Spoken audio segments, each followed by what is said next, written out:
we actually go live. We should be going live. There we go. Yep, we are live. Sup, ladies and gentlemen, Akalon here, and welcome back to each and every one of you. And of course, if you're watching this over on YouTube, you should really be coming over to Twitch. It's easy, it's fun, and it's live, which means you can give me shit in real time, and you can sort of partake in the conversations in real time. So of course, you should be. If you don't want to, that's fine. Hit the like button, hit the subscribe button. I do upload every single one of the VODs over there. Then of course, to all of the Twitch fans and all of the Twitch viewers, love you guys, happy to have you here. All right, it seems we are ready. Let's do that, and then let's do that, and that should be, I think, all we need to sort of be live at the moment. Let me just quickly, I have a lot of things that I want to cover, and we have some storms apparently coming this weekend. So, Pikurku, how you doing, bro? Happy to be here. What you up to, Pikurku? Isn't it like really early for you? You're in the US, right? Should be really early for you at the minute. Enoch Blade, how you doing, bro? No, you're second, Enoch. Pikurku was first.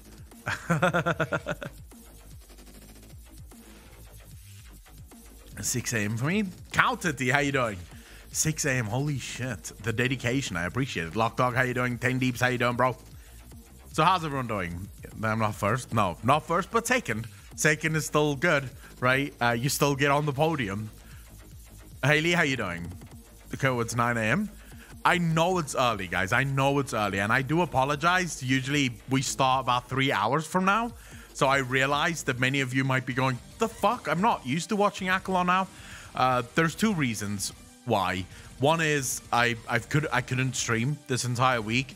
I've had like not necessarily back problems, but sort of in my hip, the spasm seems to have moved down to my hip, which just makes it really uncomfortable to sit.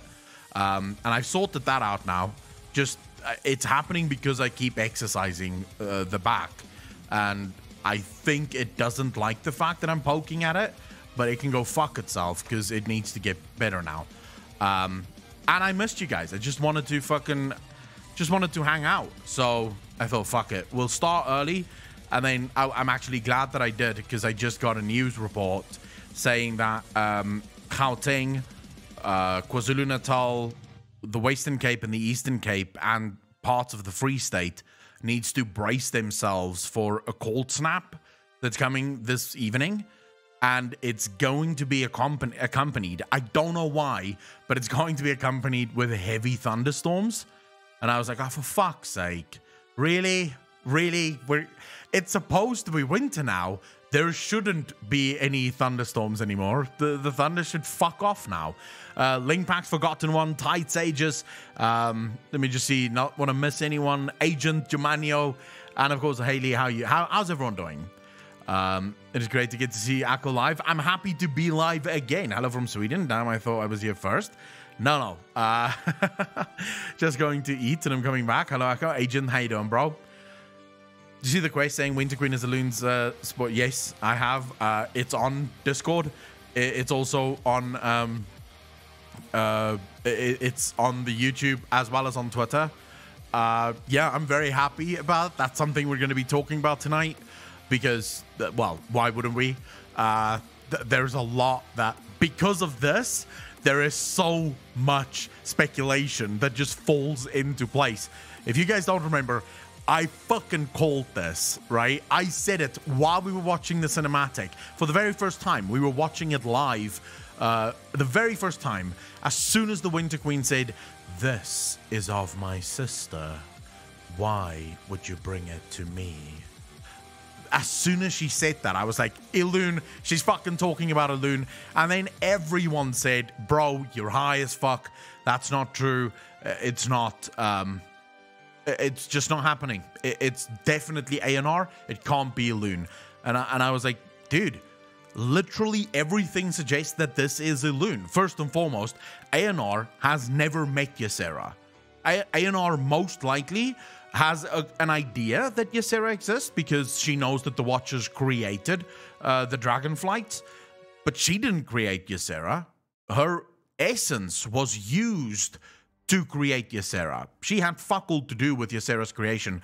There's no evidence that they've ever actually met. Like, that Ysera and Aenar have ever spoken to each other. There's literally no evidence of that. The only person that we've seen a very real interaction with Ysera is Elune, right? You have the music. There's so much. People need to read the books. The Watchers impart the aspects. Balthazar, the amount of people that don't know that it was the Watchers that made the aspects is... It's embarrassing. You ditched us on Tuesday for a barbecue and didn't even stream it. Wasted opportunity. Tuesday was sort of a holiday, public holiday in South Africa. It's called Freedom Day, but for a lot of us that don't understand why the fuck we would need a Freedom Day, we just do barbecues then. I don't know about these things. Let me just be very clear. I have no idea what public holiday happens in South Africa. It was literally the morning as I woke up. My brother was at home, and I was like, "Why the fuck are you at home? It's Tuesday. You should be at work." He's like, "No, it's a public holiday." I'm like, "Oh, okay." And then he said, "And by the way, family's coming over. They're gonna have a huge fucking barbecue and shit." I'm like, "Oh, I did not know this. Why did I not know this?" And he's like, "I thought you knew. It's fucking public holiday. The family always comes over. Like, my family comes from a different city to Pretoria on public holidays." And I was like, "Oh, I guess that fucking makes sense." So yeah, does that mean Elune is as useless as the Winter Queen? No, it means that we have to change our entire perception of the Eternal Ones, Nathanios. But she is still fucking useless. I finally had a day off for a lore stream. Let the conspiracy theories begin. Easy Bake Even, how you doing, bro? I never know when our bank holidays are. Yeah, we have a lot. Like, we have many bank holidays, and we have this weird system in South Africa where I think every single citizen in South Africa is entitled to something like 42 or 43 days off a year. Right, so that's sort of your entitlement. Might be more, but I know there is a minimum number of days that can't be. It's not allowed to be weekends, right? So, generally speaking, you're not allowed to work more than 45 hours a week in South Africa. If you do, you get overtime for any hour that's after that, unless, of course, you earn over, let's say, $1,200 a month, in which case you are exempted from, the employer doesn't have to pay you overtime anymore, because now you're sort of in the upper echelons. Like, at 14, I think it's 14,300 Rand a month, which is roughly $1,100 US dollars. You're in the top 1% in South Africa. So at that point, you no longer get overtime. Your employer can pay you overtime, but they generally do not, because you're already making enough money, right? At least according to them. And it's not bad money. You can actually live off of that, so it's not the end of the fucking world. Living Lambdens, thank you for the prime sub, dude. Really fucking appreciate that. Welcome to the Fat Fuckers Club. Thank you, thank you, thank you. But then every citizen, you must have 21 official vacation days a year in South Africa. Like, must. That's non-negotiable. If you go to your boss and you keep working overtime, or you keep working, your boss will actually tell you to go fucking home. Like, it's enforced. You must. If you don't, it's against the law. So everyone gets 21 proper holidays, and then the public holidays is on top of the 21 days, right? So all of that must make up something like 43 or 44 holidays holiday days in general. So what happens is, when a public holiday falls on a Sunday, then it automatically sort of rolls over to the Monday. And then the Monday is also a public holiday by proxy, because a Sunday isn't considered a work day. Therefore, they must also have the Monday off, because the Sunday was sort of given that they would have that day off. And then there's a whole bunch of rules around that too. So if you're a business owner in South Africa, the amount of rules that you have to know. There's literally like lawyer companies that only work for employers. Like you can go cheap and just get a retainer from an attorney or from one of these companies, these labor attorney companies, so that you actually understand how the fuck the labor laws in South Africa works, because it's all over the place. I missed my old job. I accrued 8 hours of vacation every 2 weeks. Balthazar, what is your job now? Arkil, how you doing?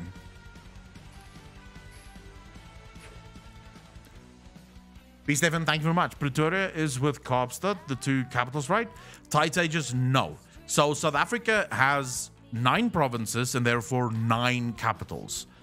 Because every province has its own capital, and it's not just the provincial capital. Every capital has sort of its own, shall we say, designation, if you will. The main capital of South Africa is Pretoria. It's where the Union buildings are built. Like the Union buildings were built, I think, like a fucking long time ago. So that's where the president lives. But then our parliament is in Cape Town. So Cape Town, I think, is the capital of administration or some shit like that. Because the parliament is in Cape Town. So whenever there's parliamentary sittings and stuff, that happens there. The rest of government's work happens in the Union buildings in Pretoria. Then you have Joburg, that's considered to be the business capital. And to put this into, love watching the channel grow, buddy. Keep up the great work. Living Lambdens. Thank you so much, dude. Really appreciate the 50.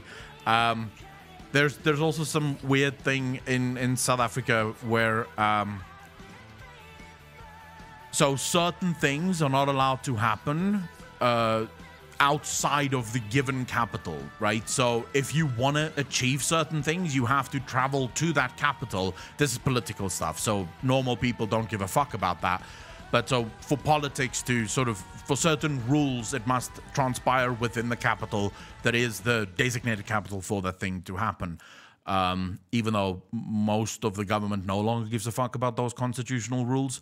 So they just sort of, yeah. Bowman, how you doing, bro? Thank you much for the follow. Really fucking appreciate that. And just to give you guys an idea of the size and the business state of Joburg, there is a location within Joburg, right? And this place is called Sandton. It is the richest and most expensive neighborhood in all of South Africa. Now, not most expensive in terms of property, that's Cape Town. In Cape Town, for a normal sort of beach house, you're looking to pay anywhere from 5 to maybe 10 million US dollars sometimes for those houses. They can be very fucking expensive. But that's Cape Town, where these properties are really sought after. In terms of Sandton, it's where all the money in South Africa is located. Every bit of money in South Africa is located and sort of, what's the word? Concentrated within Sandton. The GDP of Sandton is, I think, more. The GDP of Sandton is more than something like 30 African countries combined. Like, there's a set number of countries that they've taken, and all of those countries' GDPs together is the same as just Sandton's GDP. So Sandton is where business happens. If you want to be rich, you go to Sandton. This is where you live. If you want to be miserable, you go to Sandton, because Joburg is a fucking miserable city to live in. You used to live outside of Sandton City. Agent, welcome back. Is SA a part of the UK? Balthazar, no. South Africa was a part of the UK up until, like, we were part of the empire up until, I think the Declaration of Independence or the Declaration of Republic was signed in 1955, I want to say, or 1953 is when the British handed South Africa back to South Africa, right? That's where they said, okay, fine, it's good. We won't interfere with your country anymore. So that's where we became a republic. So no, we're no longer part of the UK. years ago, the World Cup, the World Cup soccer was in South Africa, and that's what I remember from extra info they gave. Yeah, it's sort of so most people wouldn't understand South Africa because most South Africans don't even understand South Africa.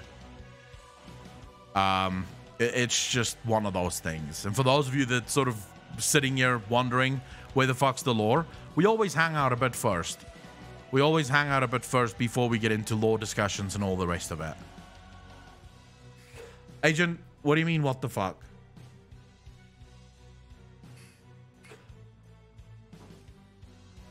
What the fuck, what? What one needs to do in order to become Scribe of the Beard? Lockdog, just contribute on the Discord. It's sort of the mods that choose the scribes. So fat fuckers, good to see you all. So Body Loon and the Winter Queen for the Dark Lady. Jerry, how you doing, bro? We are going to be talking about that today. Do you want to see my new kitten? Of course, Shadow Grove, show me. Real life comes before lore. Oh my god, this patch changes everything. Al Knight, how you doing, bro? First we Joel, that's why we love you. While how South Africans don't understand South Africa. Oh, because it's annoyingly bureaucratic, right? So there is so much bureaucratic bullshit in South Africa. And then also, in many ways, the government gives such little fucks to what the Constitution actually says and what they should actually be doing, that most South Africans have just realized there's no point in knowing these things because the government will just do whatever the fuck they want to do, right? Regardless. So if the government, so for example, they're right now voting on a bill, which, well, they haven't voted on the bill yet. They've introduced the bill, and this bill will be voted on probably within the next month or so. It's going to pass. There's no way. The ANC controls the majority of parliament, and therefore, even if all of the other opposition parties voted against the bill, the ANC would still pass the bill easy, because I think they control like 52 or 53% of the whole, of the entire parliament. So, yeah. Plus, the EFF, the Economic Freedom Fighters Party, will absolutely vote in favor of this bill. But the bill is basically called expropriation without compensation. So, for those of you that don't know, in every country in the world, right?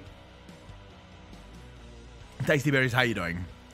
In every country in the world, right? Ferorius, how you doing, man? A government has the right to take your property and then compensate you if the property being taken is in service of the greater society. Every country in the world has this in their constitution. Government can take your property. Let's say, for example, your house is built literally in the middle of where a brand new highway must go because it's the only place the highway can go. The government can either come to you and offer you money if you refuse to sell. Every government in the world has the ability to say, no, well, fuck you then. This is your money. We're going to give you this money, but we are taking your property, right? Because yeah, this is just how governments are allowed to operate. Somehow we are okay with governments being able to do that, but never mind. So South Africa, for the longest time, we're talking about it now, probably the last 20 years almost at this point, the South African government have been taking farms from farmers, right? And then paying the farmers for those farmers and then giving the farms to what they call previously disadvantaged people. But this has become sort of a slow and arduous process. And again, a lot of those farmers saw the ability to make money. So when the government came to them and said, hey, give us your farm has been identified as a farm that's going to be given to previously disadvantaged people, those farmers would come up with like double the price. They want double what the farm is actually worth. And the government would have to pay it because the Constitution says if an agreement is reached, the price falls solely on the person trying to sell the property or on the person that will lose the property. So yeah, a lot of this, the government just got tired of it, and so the government's now passing a new bill that is called expropriation without compensation. In other words, the government can come to you and say, we are taking your property, and in turn we are paying you 0 rands. because the Constitution does say that there must be a sort of transaction that takes place. So even if it is just 1 rand, there must be a rand value to whatever you pay for a property if you take it from a citizen.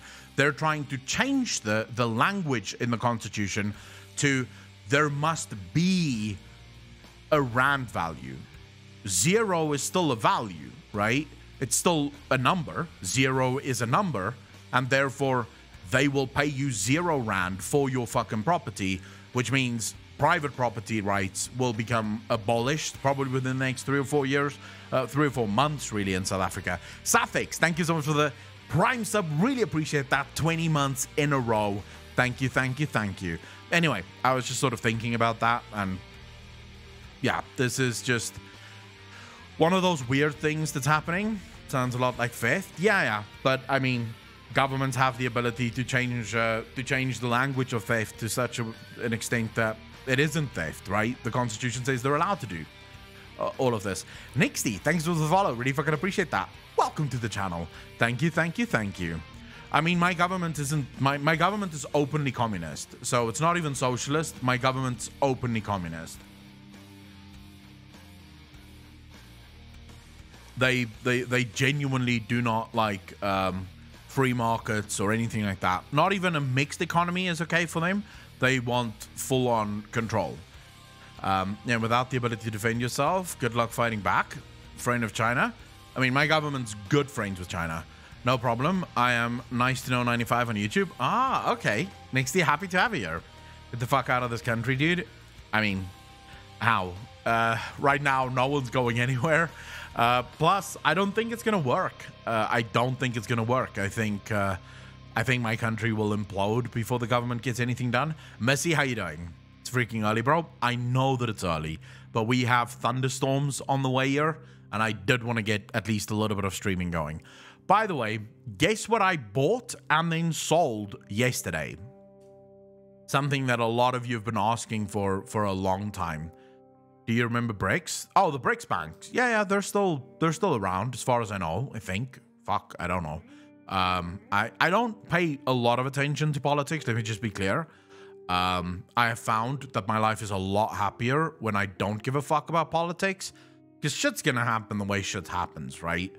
And it's better to be blissfully ignorant when the shit happens than already be angry even before it fucking happens, right? Communism is an ideology because it's always turned so wrong every time. It could have been a great thing, but we are human after all. I mean, yeah, the problem is if you restrict people, they will fight back.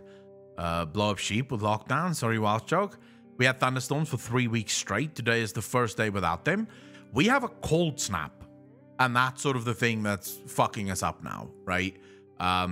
It's just very weird. I don't know what's wrong with the weather, because the cold in South Africa, at least in Pretoria, so if you live in Cape Town, that is a winter rainfall season. That's what they have. So almost all of the rain comes at winter. It doesn't come in the summer. The rest of South Africa, the entire rest of South Africa is summer rainfall. So we get a lot of thunderstorms and stuff during summer, but once winter rolls around, it's sort of done, right? There's no more thunder. And now it seems to just be accompanying it. Like there's a cold snap, but there's also thunderstorms coming. My dogs are miserable as shit. They've been in the house since last night, actually, because it started raining last night.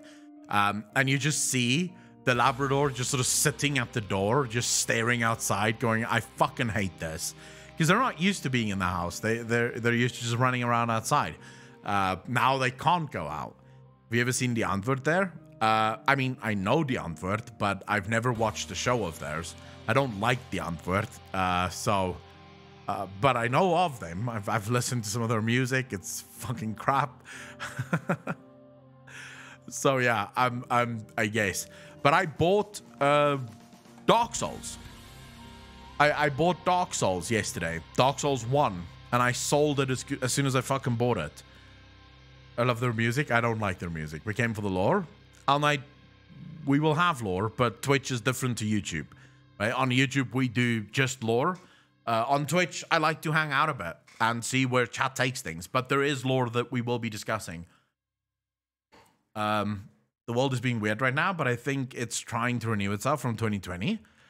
I mean, we'll have to wait and see what my government fucking does. I don't know if they have a plan.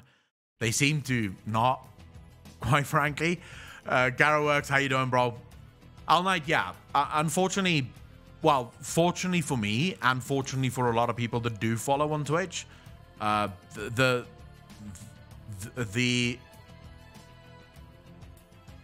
format on Twitch is 100% hanging out with chat and sort of going wherever chat takes the conversation. Usually I don't have topics planned. It just happens so because chat has questions and chat starts the conversations. YouTube is different, right? The YouTube show is meant to be WoW lore. Things everywhere. Just look at the countries that came out of the Soviet Union. Malifia, how you doing? Florius, what's up? We're both more chill and more crazy than the YouTube crowd at the same time. True. I would say Twitch is like a middle ground. We get a lot of lore, but we also get a lot of just chatting and discussing and sort of hanging out. I like this too. And if I had my new card, I'd sub. Oh, Nixty, I really appreciate the thought. Thank you so much. What do you think of League of Legends? It's a pretty bad game right now, but what do you think? Okay, so Agent, I don't play League of Legends, but I watch League of Legends, and I love it. Next weekend is MSI. MSI is starting, and I cannot fucking wait. I need to see what Mad Lions can do on the world stage, going up against the Koreans and the Chinese. NA doesn't matter. NA is just never good. Although, maybe with perks in Cloud9, maybe NA has a chance. I doubt that, though. The level of League of Legends from NA is just miserable. NA doesn't play good League. So I'm sort of hopeful that maybe Mad Lions will learn a couple of things. I don't think Mad Lions will pick up any wins, especially not against Damwon or RNG for that matter.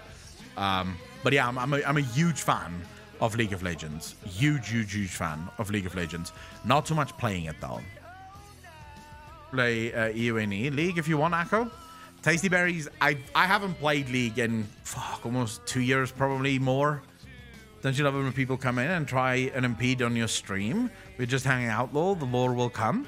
I don't hate it, no, Mocha. I'm not against. I get why people ask for it, right? A lot of people come from YouTube and they sort of know only what happens on YouTube, and so for them, it's supposed to be, Akalon, do the lore. We're here for the lore. Not understanding, and I don't blame them for this, that this isn't supposed to just be a lore stream, right? The reason the title usually, my titles are different, but the reason today's title is Shadowlands spoilers is because there is actually spoilers that we will be discussing, right? So I sort of have to put that in so that people don't get completely, oh my god, what the fuck, he's doing spoilers, I didn't want spoilers. I sent you a DM on Discord, but since Elune is confirmed sister with the Winter Queen, it seems the theory of Zuval not being the brother might be true, but maybe he used to be, but evolved into god tier like Elune. Dude, Ferorius, this is yours. Put that in your pocket along with the other one I gave you the other day, and keep it safe. You're gonna need it again. I think it's from PTR questing, yes. La Nina season, it's basically a cooling of the atmosphere. I don't know if we are in La Nina. I hope not, because La Nina tends to come with a lot of flooding. But then again, I like the rain. I just don't want fucking thunderstorms. If you guys are getting hit by La Nina, then we're probably going to get hit by El Nino, because it's usually a bit flipped. Lilith, how you doing? Okay, so let's talk about this, because I do think a lot of people want this discussion to happen. So we have to talk about Elune, the sort of reveals around Elune. And for those of you that don't know what I'm talking about, if you do not want spoilers, now is the time to click away. If you don't want spoilers, now is the time to click away, because this is big. This is very big, from a spoiler perspective at least. Okay, so we have this. Pyromonster tweeted this out. And I believe this is from the PTR questing. My sister, after all this time, she did not abandon me. The barest hint of a smile graces the Winter Queen's face before it is gone. She turns her attention to you with the weight of eons. Attend me, Xerxes. Take my sister's tear and come to the heart of the forest. Alright, so suddenly everything that we've been saying for months falls into place. It is Elune. She is the sister of the Winter Queen. But this actually goes much deeper than that, because to where I am and where I view this theory going, this has some crazy implications for the Titans and what we knew about the Titans, because this literally, in my mind, changes everything. So how do I go about sort of explaining this? Okay, so first and foremost, we need to look at was it the French translation? Where did I find it? The thing I wanted to fucking discuss. Here we go. So this is sort of the first real information we got about Elune. This is from our records of how the earliest moments of the universe sort of went. This is what Khadgar told us. I was going through some ancient cosmology tomes when I stumbled upon a passage indicating that the Prime Naru may have been created by Elune during the Great Ordering of Light and Shadow. If Elune did create Zera, then it stands to reason that we could use the Tears of Elune to unlock the secrets of Light's heart. Okay, this was all the way back in Legion. Now, this was the only time that we really got insight into Elune. Now, remember, there's also the whole sort of belief that Elune may have been a Naru, which made Tyrande ridiculously angry. So, if Elune did create the Naru, so let's imagine for a second that this is true. Now, I do want to just sort of throw a little bit of a stop in your path here and say, hold up. This is from the cosmology tomes that we possess, most likely heavily influenced by the Watchers, who would have been heavily influenced by the Titans themselves. So there is every chance that none of this is real, right? That whatever is written there is complete nonsense. But let's imagine that Elune did create the Naru. And now, armed with the knowledge that Elune is in fact the Winter Queen's sister, what does that tell us about the story moving forward? What does that tell us about the Titans? Now, I will start right at the beginning. We have an ocean of light surrounded, conceivably, by an ocean of void, right? At least wherever the light isn't, the void would be. The ocean of light explodes outwards, and that would be the sort of big bang of the universe. We are then told that energies or pockets of energy formed near stars, which attracted mass, and eventually the Titan worlds were born, where the Titans lay sleeping, right? And one by one, they would wake up when their time was ready. This is the original story, according to the Titans, of our universe. We have no evidence that the Eternal Ones had the same sort of shall we say, creative process, except for the fact that, to my mind, the Eternal Ones now make more sense as Titans. The Eternal Ones, to me, feel exactly the same as the Titans. What did the Eternal Ones do to the Shadowlands? Quick question for everyone. What did the Eternal Ones do to the Shadowlands?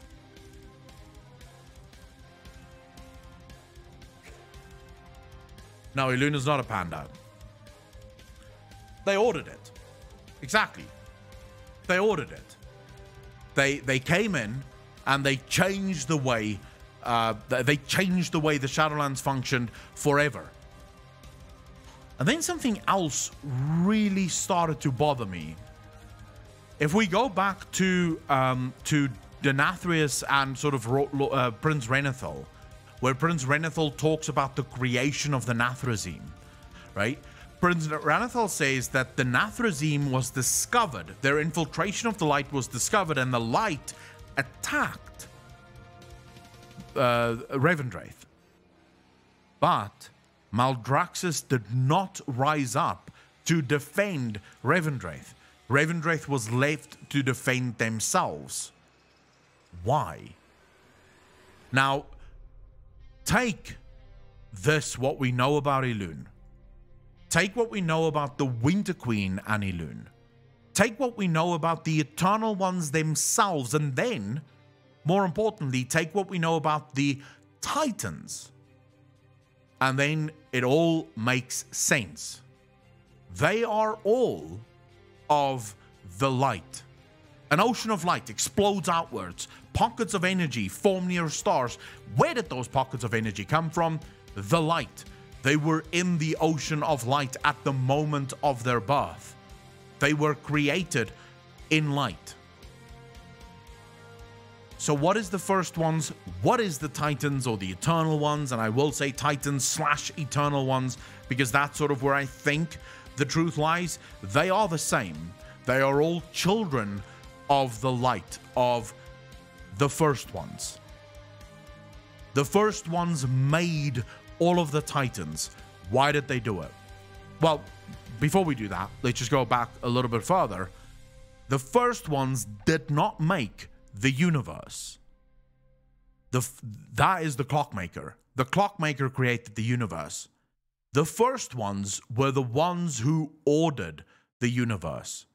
So they took their own children, much like what the Titans did on Azeroth, much like what the Eternal Ones do, where they have all of these sort of upper beings within the ranks, right? So they have the normal followers, the normal sort of Kyrian, but then they have the Paragons. The Paragons are more powerful than the general Kyrian, but not as powerful as the Archon, right? So children making their own children all the way fucking down. This is what the first ones did. They created their own children. Why did they do this? I believe to try and stop chaos. Now, this is where I think things get really interesting. And this thought was really sparked by Balula, right? No, Zuval is not a first one. Zuval is a creation of the first ones that saw the folly in their ideals, in what they were trying to do. And so he changed it. He changed his mind. He realized that these cosmological forces are not meant to be chained. They're not meant to be ordered. They're not meant to be sort of held back. They're meant to be free. That's the whole purpose of them. That's what they're meant to be. Now, if we look at real life, if you know anything about the Big Bang, you would know that the origins of our universe, of the multiverse or the universe, whichever, how big or how small you want to look at it, was extremely chaotic, right? I mean, there's theories that suggest that the moon is the result of another planet or asteroid literally colliding with Earth. And that shattered a part of Earth away from it that eventually would become the moon. So you have, like, there's so much chaos that happens in the early stages of a universe. If you are beings whose sort of main drive is to order, is to create order, what do? You create your children, and your children take charge of all of these forces looking to enact themselves or enforce themselves onto the universe as a whole. So you plant your own children inside these cosmology forces. The ones that you can't sort of contain, you lock them away. You sort of close the veil for them. This is what I believe happened to the Void. As the Void was struggling to get free from this control, the first ones realized it doesn't matter how many of our children we throw into the Void, they all succumb to the Void and then they turn on us. So we'll just lock the Void away. We'll just lock them away, keep them safe, and that's it, right? That way the Void can't really interfere with the rest of the universe. Death, most likely similar. They chained Death, and they placed their own children in charge of Death. death would become the new sort of vehicle. Sargeras most likely realized that their ideals were folly, their ideals weren't going to work, their sort of grand vision for the universe wasn't going to work, and he turned against the vision that the Titans have. But why? Why do I believe that all of these beings come from the light? Now for this, I actually have to thank Balula. I was watching Balula's newest video. Kale Dano actually linked it to me saying, look at the cool editing here. Very cool video. A lot of good things coming out of that video. But there was something he said in the video that just... I mean, we've discussed this in the past, but now with all the new knowledge we have of the story, the sort of macro story, it just immediately opened my mind to what is actually going on here. The Void sees every possible truth. They see every possible outcome of the universe. Truth is a strong word for what they do. They see all the abilities and all the ends in which they lose, but also all the ends in which they win. The problem for the Void is they can't discern which one of these truths or which one of these timelines is the right timeline, which is the true timeline where these things are going to happen. So how did the Void overcome their issues? Strength in numbers. They threw uncountless numbers of old gods into the universe to ensure that they blanket every planet in the universe. And the only job that these old gods have is to do... So when they look at a timeline in which they lose, right, they will not do any of the things that led to them losing. And they will do everything that led to them winning. Right? So that's how the Void tries to ensure that the timeline that emerges as the true one is the timeline in which they win. They learn from their mistakes on the things that they do wrong, right, in the universes where they lose, and they take the successes in the universes that they win, and they sort of try to replicate that in every single universe, cancelling out the bad shit and entering in the good shit. That's how the Void tries to ensure its victory in the greater universe. The Light, on the other hand, sees one truth. It has literally the ability to see one truth, and that is the only truth that matters. And it is most likely a truth, a future, in which they win. So what does the Light do? Well, for the Light, complete and utter submittance, control, order is required. If the Light is going to win, it will win through order. Because in the universes where they lose, chaos reigned. So their main purpose, their main struggle is to impose order on the universe. It is what the Eternal Ones do. It is what the Titans do. Every single one of these beings is hyper fixated on order, on ensuring order. So the Titans / Eternal Ones, because I believe they're the same, especially now that we know that Elune is these fucking ads that keeps making noise, pisses me off. Sorry about that, guys. So the fact that Elune is a sister of the Winter Queen and yet decided to go to a different part of the universe to create order there tells us everything we need to know. The Winter Queen thought that her sister had abandoned her because they were sent to the Shadowlands. Elune, on the other hand, realized that no, if we are going to win, someone is needed in reality. Someone is needed to create order there. Someone is needed to give the Titans that will create or order the world. Someone is needed to give them a blueprint. So Elune creates the Emerald Dream. Now I realize this conflicts with what we are told in the cosmology, in the Chronicles. Elune creates the Emerald Dream as the ability for the Titans to build the world in accordance to what the light views as its ultimate victory. So that ultimately the light will reign supreme. This once again proves to me that the true prime forces in the universe is the light and the void. These are the sort of, they are the prime forces. They are the true forces opposing one another. The other forces is sort of meant as balancing acts between these two. They're not necessarily the forces that's going to take over from the light or the void, right? They're more the forces that simply cause issues for both the light and the void. Now, to those of you that isn't happy with Elune being the sister of the Winter Queen and not a first one, you sort of only have yourself to blame. Xal'atath told you already in Legion that Elune is an upstart goddess. Xal'atath had very little respect for Elune. Why? Because Elune is just an eternal one. She's just a titan. There's nothing special about Elune. The other thing that I'm happy about, and the reason I think this is such a good thing, is I want the first ones to be things that we've never encountered before. I don't even want the first ones to be a name that we've heard before.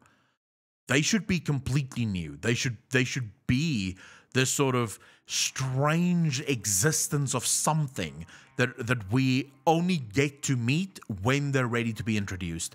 I don't want someone that I already know in the story to be a first one, because then the problem with that argument or the problem with that scenario becomes, why the fuck did you not help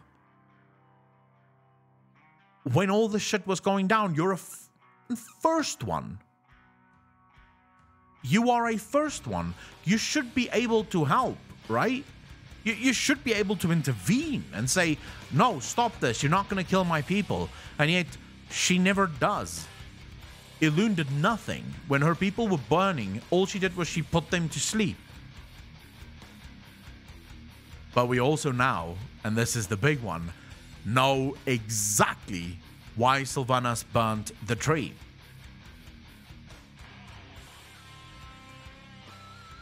Has any of you connected the dots yet? Nice to see you. What do you think Kajara will come back? Team Tinkerwolf will talk about that in a second. Has anyone connected the dots yet? Why did Sylvanas burn the tree?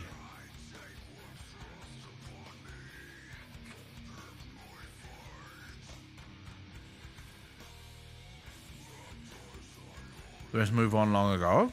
Reduce the power of Elune.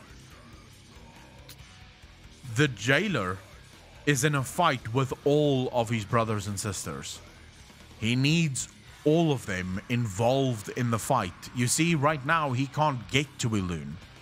Elune isn't in the Shadowlands, so he can't get to her.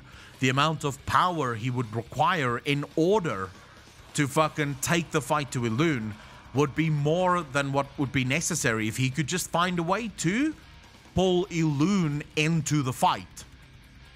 By destroying the tree, by declaring war on Elune's people, Elune is automatically dragged into the fight. She has to help now. You understand what I'm saying? There is a chance that the tear of Elune is going to be the thing that the jailer needs. There is a chance that that is something that the jailer requires, and for that reason, Teldrassil had to burn. Otherwise, she wouldn't have fucking joined. She wouldn't have joined the fight. And if she doesn't join the fight, the jailer can't get his hands on the tears of Elune. Or, even better yet, he can't get his hands on her. So all of this was so meticulously planned by the jailer. He knew when to topple one domino so that all the dominoes would fall with it. He understood which thread needed to be pulled when to ensure that at the end of it, all threads lead to all of the Eternal Ones in the Shadowlands trying to stop him. That might also be why the jailer is trying to get hold of Odin. Now, I'm not saying that is exactly it, by the way. Just very quickly, Neeson, thank you for the follow. Really fucking appreciate that. And Calthamonks, thanks for the follow. Really appreciate that. Welcome to the channel. Thank you, thank you, thank you. He wants the Titans there as well. So he truly wants his brothers and sisters, all of them. Every single Watcher, every single being that was created by the first ones, they must all get involved. So that he can stop all of them at once. That's what the Jailer is after. That's why the involvement of someone like Odin is important to him. Because Odin, whilst not necessarily answering to Aman'Thul, there isn't a chance that if Odin is in danger and Odin is, on his last legs, that Aman'Thul might show up. Of course, we have the other side of that, and this might also be one of the reasons that Odin has to be there. The Lord of Ravens shall turn the key, right? Which means he needs Odin for something. Odin is the key, or the key turner rather. So it doesn't help that he has the Tears of Elune. He requires someone to actually activate that. As for whether or not the Jailer is a good guy, I don't think so. No. I don't think so. But anyways, that's my sort of big brain speculation on the Winter Queen and Elune being sisters, on what this tells us. I'd love to know. What do you guys think? Yes, no? Are you with me? Do you disagree with me on things? I'd love to hear your thoughts on this, because obviously this is sort of brand new information that just really opens up the story quite fucking heavily. That's why they corrupted Ysera and tried to do the same with Aer. Goblin, how you doing, bro? 9.2 is going to be us going to ask Elune in the Emerald Dream to ask for aid. Maybe. With you on that, I agree. And now soon we are going to meet Elune. I want to see Azara as well. So you will probably see Azara. Not this expansion though. I would love to see Sargeras come up with Illidan in SL to face the Jailer. I don't think Sargeras will face the Jailer. Not as his enemy. So just on the point of whether or not the Jailer is in fact a good guy, the answer is a resounding no from me. The Jailer wants control the same as they do. He just believes that control should be done in a different manner, right? He just believes that he should be the one who controls everything because he has a better idea. I've been sort of thinking about this. This is also probably a bit early speculation, but I'm gonna lay it on you guys because you're all here. So I'm assuming you do actually want some fucking lore speculation. The book, the novel, right, states that Sylvanas will be forced to reveal her truest self to her greatest rival. Now, I've been sort of thinking about this a lot. I made a couple of mistakes. I do hope that people will forgive me. English is not my first language, so rival doesn't have to mean enemy, as it was pointed out to me in the comment section of the previous video. Rival doesn't have to mean enemy. Rival can just be someone who is in contention for exactly the same thing that you want. So let's say someone's after your job, or you're both after the same job. That would be a rival, right? Could be your best friend, but they're still your rival in that scenario. So who is Sylvanas' greatest rival?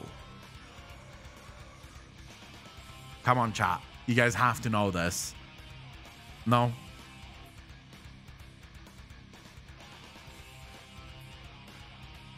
Think about what she wants. Who is the only other person that would want exactly the same? Think about what Sylvanas wants. And then think about the only other person that wants exactly the same. Or should at least want exactly the same. Arthas. Now, for those of you that don't quite understand what I mean by this, we just have a new story spoiler, right, for the Uther quest chain.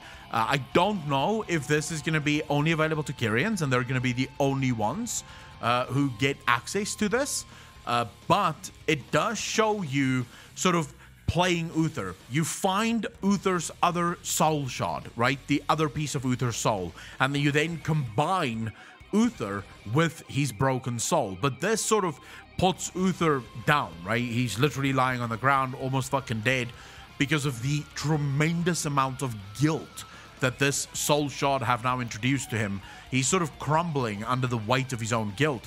And as you play with Uther and you sort of see where Uther becomes a paladin for the first time, it very quickly becomes clear that Uther's greatest suffering, the thing that bothered Uther more than anything else, was Arthas and the way he treated Arthas. He keeps saying that there's this big part right at the start of it where Uther is sort of talking about the virtues of the light, so to speak, right? So what are the 3 virtues of the light? And I'm trying to sort of see it here. Here we go. The 3 virtues is respect, tenacity, and compassion, right? Compassion is the next one. This is the day that Uther becomes one of the first paladins, yeah? This word haunts Uther into oblivion almost. You see, because Uther, when he faced Arthas, did not have any compassion for him. He didn't treat Arthas as a student that have sort of strayed. He didn't treat Arthas as a mentor would. He viewed Arthas as an enemy, and in doing so, he could never break through to Arthas. He could never get Arthas to see the compassion that is required to be a paladin, because he didn't have compassion for Arthas. And then, of course, we also know that he threw Arthas into the maw, and that's something that is incredibly dangerous, or dangerous to Uther, because it haunts him to this day. Threw him to a fate he didn't deserve because of rage. Uther blames himself for all of this. And Blizzard is setting up this perfect fucking story. Because think about the only person that had Sylvanas' life literally on a one-to-one basis. Arthas. Arthas becomes a paladin. He works his ass off to become a paladin, to become one of the best paladins, to open the light to himself. Arthas, the young prince, is then faced with an impossible enemy.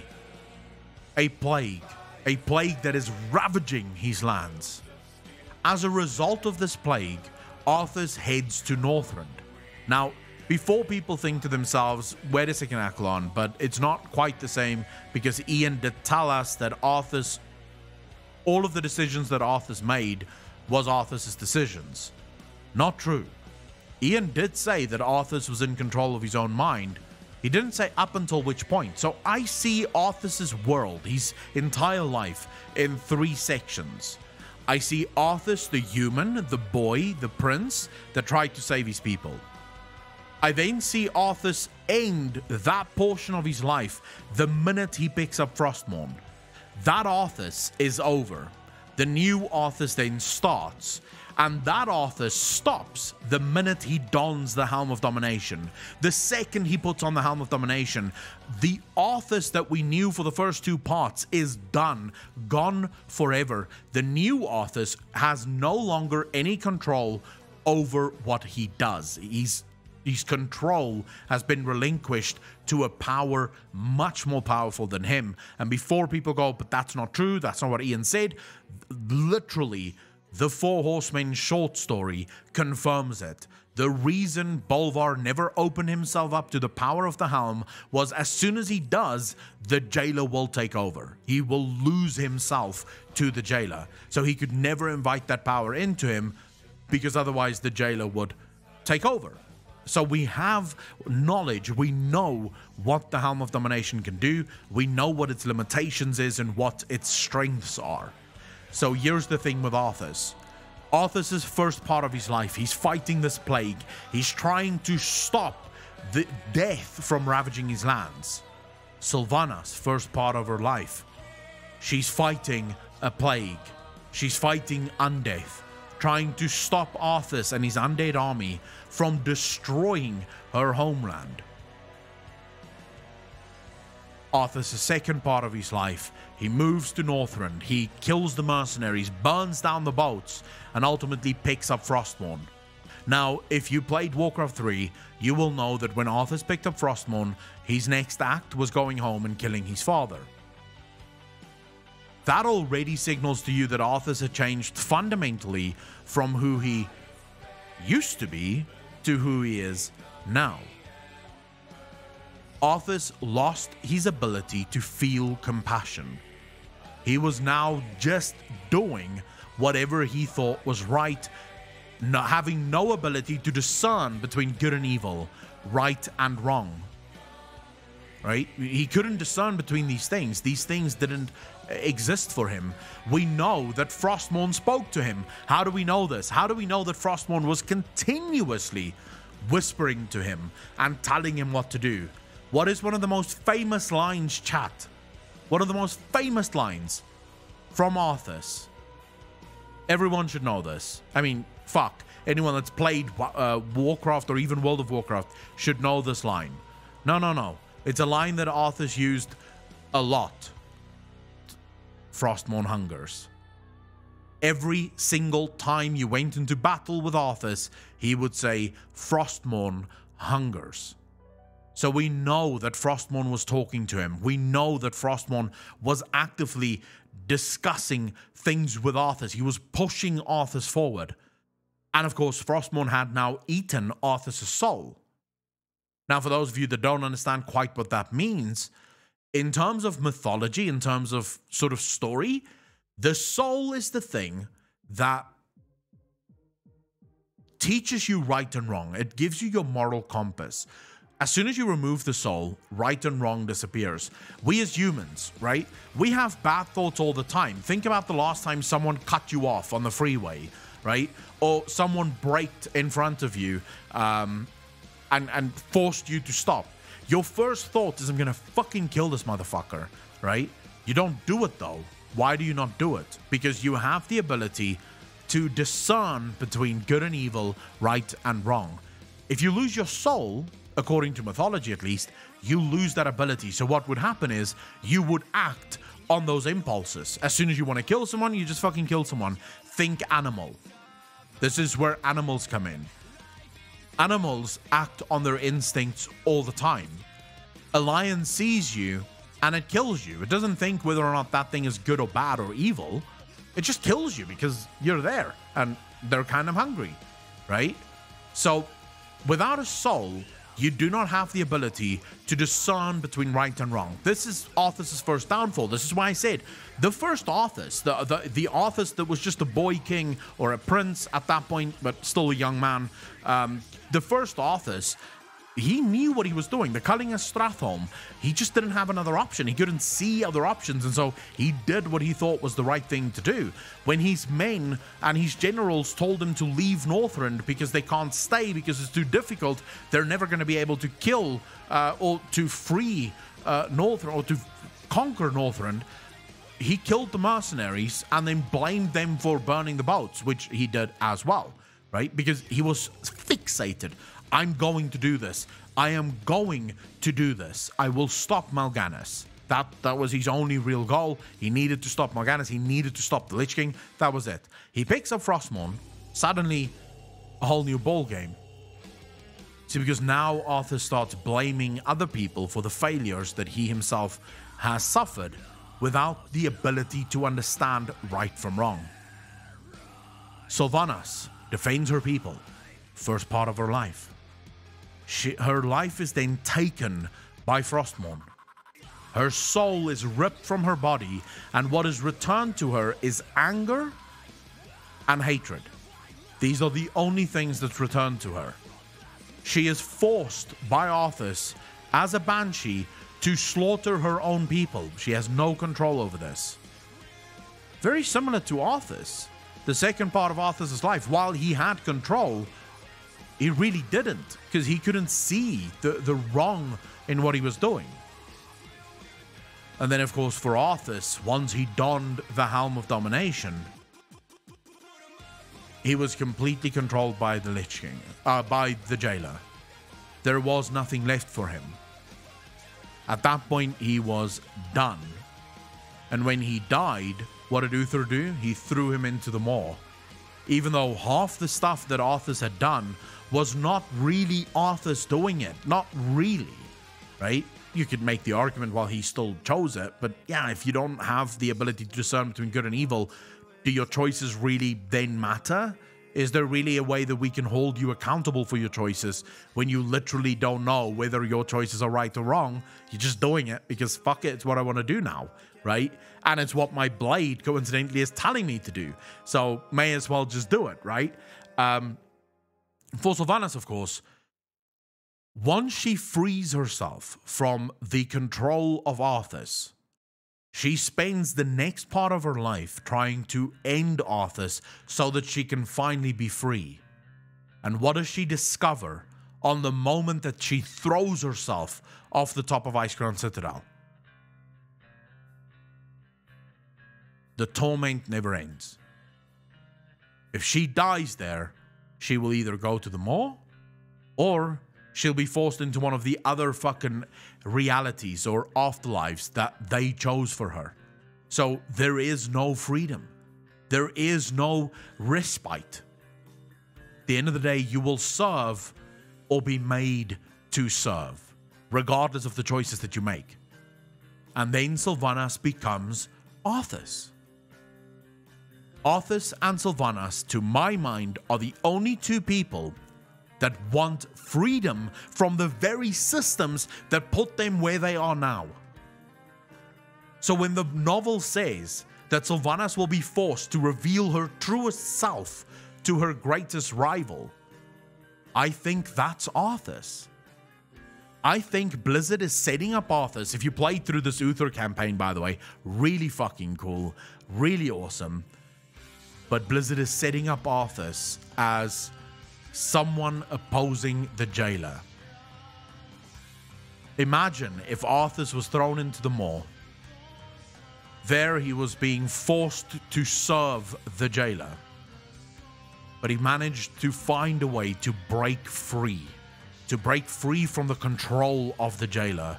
And since then, he's been sort of forming a small little incursion. A group of people. He's been building a small army to take on the Jailer, but also to free the world. And it is in this moment that Sylvanas finally meets Arthas and realizes that their paths collide. They want the same things. And she is forced to reveal her truest self to literally the one that ended her life. The one that wants exactly what she wants. To my mind, that makes sense.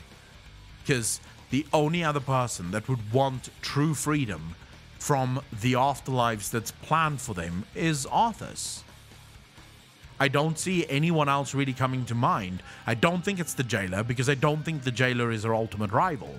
I don't think it's Anduin, because Anduin doesn't want to destroy the Shadowlands. He doesn't want to destroy the afterlives, right? So it can't be Anduin. He's not after the position that she is after. What Sylvanas wants is to destroy the afterlives. Who else would have that sort of incentive? Arthas. At least to my mind. What do you guys think? How do you guys think all of this plays out? Do you think I'm just fucking crazy? I've been thinking about this for too long and my brain has sort of gone mush. Or do you see this as something that is potentially possible? I don't know if herself would count, Zigzags, because she knows who she is. Sylvanas has already revealed herself. Happy to see you. Hi, Akko. Frogcast, how you doing, bro? Jerry, how you doing, man? Mind blown. Happy to hear that. Arthur's still a huge part of the story. Arthur's going to have a crazy part of this story. An absolute insane part of the story. Who had Lynx? A tiger? Yeah, sorry. Lynx can't like links can't be done except if you're a sub. I don't know if you're crazy or not, but I hope you're right either way, because it would be badass. I think so too. Today in the Vault of Kothia, I found something interesting. I found Sword of Sargeras in the vaults. It looks like Primus created this model. Content link here. I have a screenshot. A tiger sent it to me on Discord. I think we're fucking crazy prior to drinking the lore aid. So nah, I think maybe you're almost normal now. Auto Contra, yeah, I think I'm as close to normal as humanly possible, right? But I do think that the reveals that we're getting right now is just absolutely insane. I love the new reveals. I love everything that Blizzard keeps revealing to us. Make a deal with Anduin to help him after win. Demikin, thank you for the Prime sub. Really fucking appreciate that. 2 months in a row. Thank you, thank you, thank you. Keep up the amazing work. Thank you very much for the support, dude. Really appreciate that. Make a deal with Anduin to help him after wins Uval. We'll take control of him. I think Arthas is going to be the one that frees Anduin. I think Arthas is going to be the one that teaches Anduin to free himself from domination magic. I had a question about Elune and in relation to the D&D character Saloon and her twin Shar. I've noticed a lot of parallels between them. I'm sorry if this was already discussed. Intergalactic Space Scourgy, I can't really engage in that because I don't know anything about that story. Could Varian not be her greatest rival? I don't think so. No. She had a lot of respect for Varian. And again, I don't think Varian would want what she wants. A rival is someone that goes after the very things that you want, right? That's a rival. So I don't think that Varian would even want what she wants. I still believe that through this patch, the Jailer will be released and our final stand will be at Icecrown. I wouldn't mind that. I think it makes sense. The book blurb doesn't feel like it fits though. I think she will turn on the Jailer when she realizes everything happened to her because of him. Jerry G, thank you so much for the unsub, dude. Really fucking appreciate that. Thank you, thank you, thank you. Well, thank you for converting your gifted sub to a Prime sub. Really appreciate that, bro. Goblin, so I don't think that's why she's going to turn on him. I think she already knows that everything that's happened to her has happened to her because of him.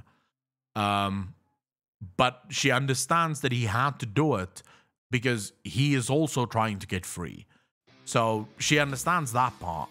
I think she will turn on him when she realizes that what she wants isn't what he gives a fuck about, right? I think that's when she turns on him. That's the moment she goes, no, no, no, fuck this. I want a free world. I don't want a world that's just controlled by a new master. The deal was that we're going to free the world, and now you're sort of sitting out and doing your own fucking thing, right?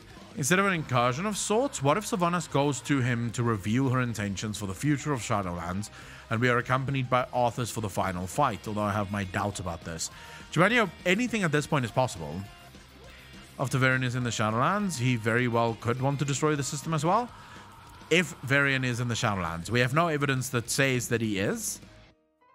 When Arthas frees Anduin, Anduin, I am your father. No, that's impossible. Search your feelings. You know it to be true. No.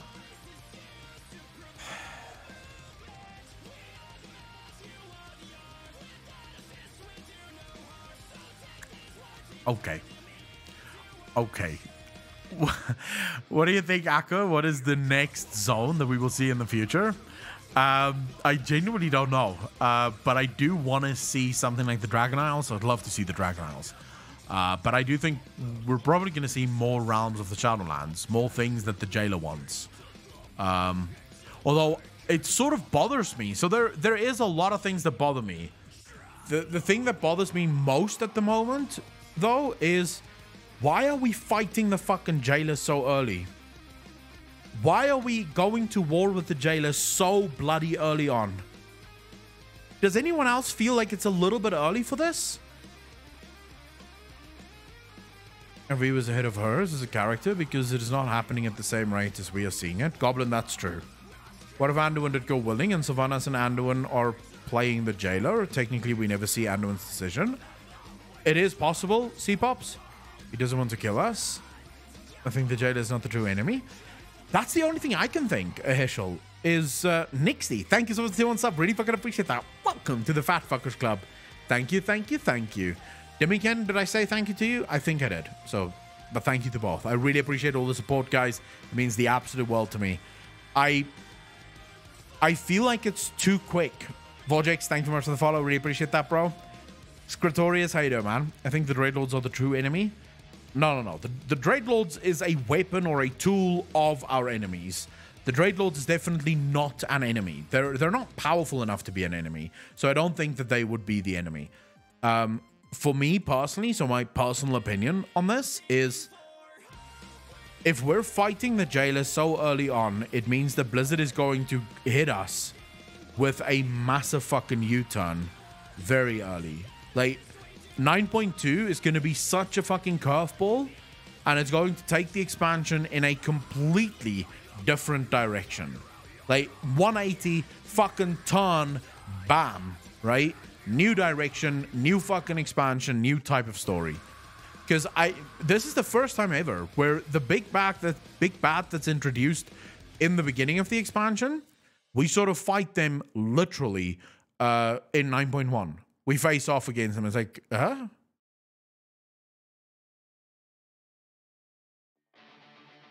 Okay, I don't get this. Of course, it could also just be that we kill Sylvanas and then he is still the ultimate big bad of the expansion. Still bothers me. The old gods call themselves the gods of death. Goblin Balila has an amazing video on that. Many times Jeddah told us death comes for you, but in Primus questline, when he could kill us in Primus, he'd just ignore us and leave. I think he means death itself comes for us. Well, I've always said that death isn't... death is not a reference to a state of being. Death is a being. Found my card that still had enough money on it, so I was like, heck yeah. I really appreciate that, Nexty. Thank you so much. Basically, raid is home base, which normally would have been the 9.3 raid. Flux were very true. Varian Arthur's team up and Varian be one of Arthur's generals. Maybe. I mean, technically, Varian would have still been fine upon his death.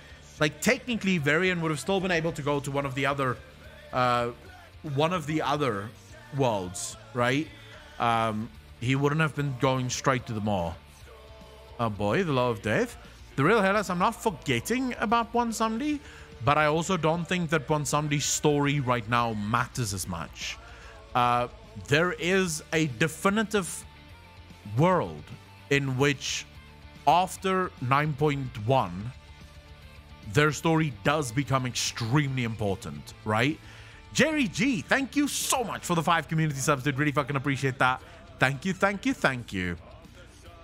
Ladies and gentlemen, can we give a big thank you to Jerry for supporting the channel and giving out some fucking subs? You all deserve it, and Jerry deserves your thanks. So if you just got a sub from him, absolutely use those emotes to say thank you. There is definitely a world in which 9.2 deals with the sort of flux that the lowers are in right now, right? Peace, fuckers. Have fun, Jerry. Thank you so much for the gift just before you leave, and have fun at work, dude. Yeah, I'll go straight to now.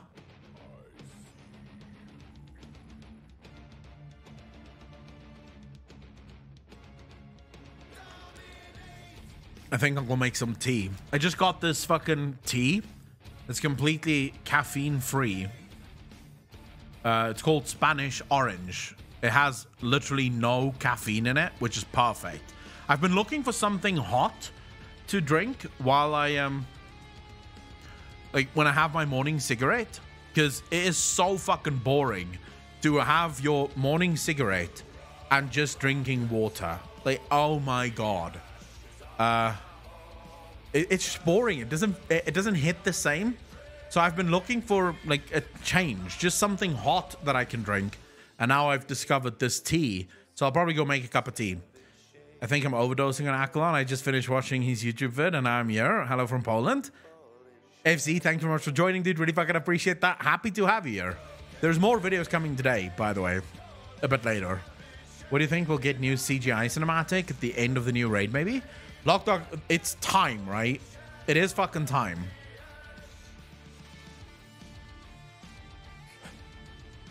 Himalayan salt works wonders for me.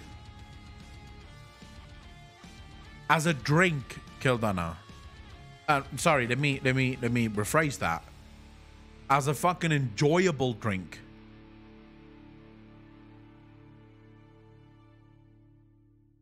Enjoyable. I genuinely do not think that apple cider vinegar plus Himalayan salt would make a fun drink. It might make a drink where you take a sip and you go, but it's not going to make a fun drink. At no point are you going to go, fucking brilliant. What's wrong with it? Oh, I've cut caffeine completely out of my diet. What is this called? Make cocoa? Cocoa has caffeine in it. That's why I'm not doing it. How long until Arthur is wielding Ramonia? No, I don't think he's going to wield Ramonia. I've sent Sargeras a sword model to your Discord. Can you look at it? Of course, Tiger. Where in Discord? Did you DM me or did you post it in a...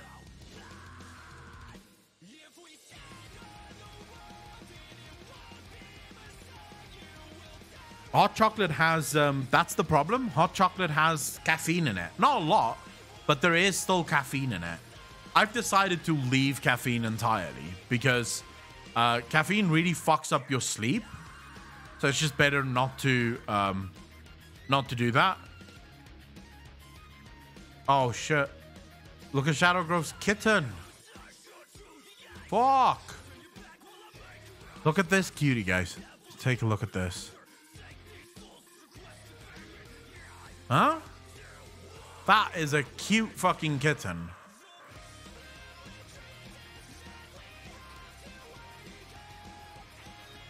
Shadowgrove, I fucking like this cat.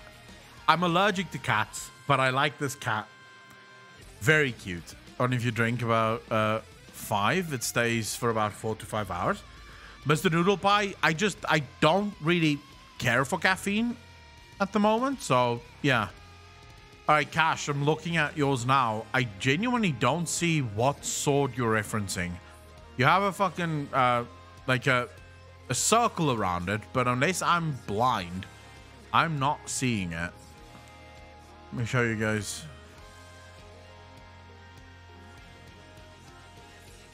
Let's just zoom out a little. Oh, there. I wouldn't put too much faith in that. I mean, it is just sort of throwaway. I don't think that means what you think it means. I mean, it could, but I wouldn't necessarily put too much sort of thinking in that. For Sargeras' story, there's still a lot that needs to unfold, but I don't think it's going to unfold in this expansion. I don't think in this expansion we'll learn a lot about Sargeras. Depends, of course, but...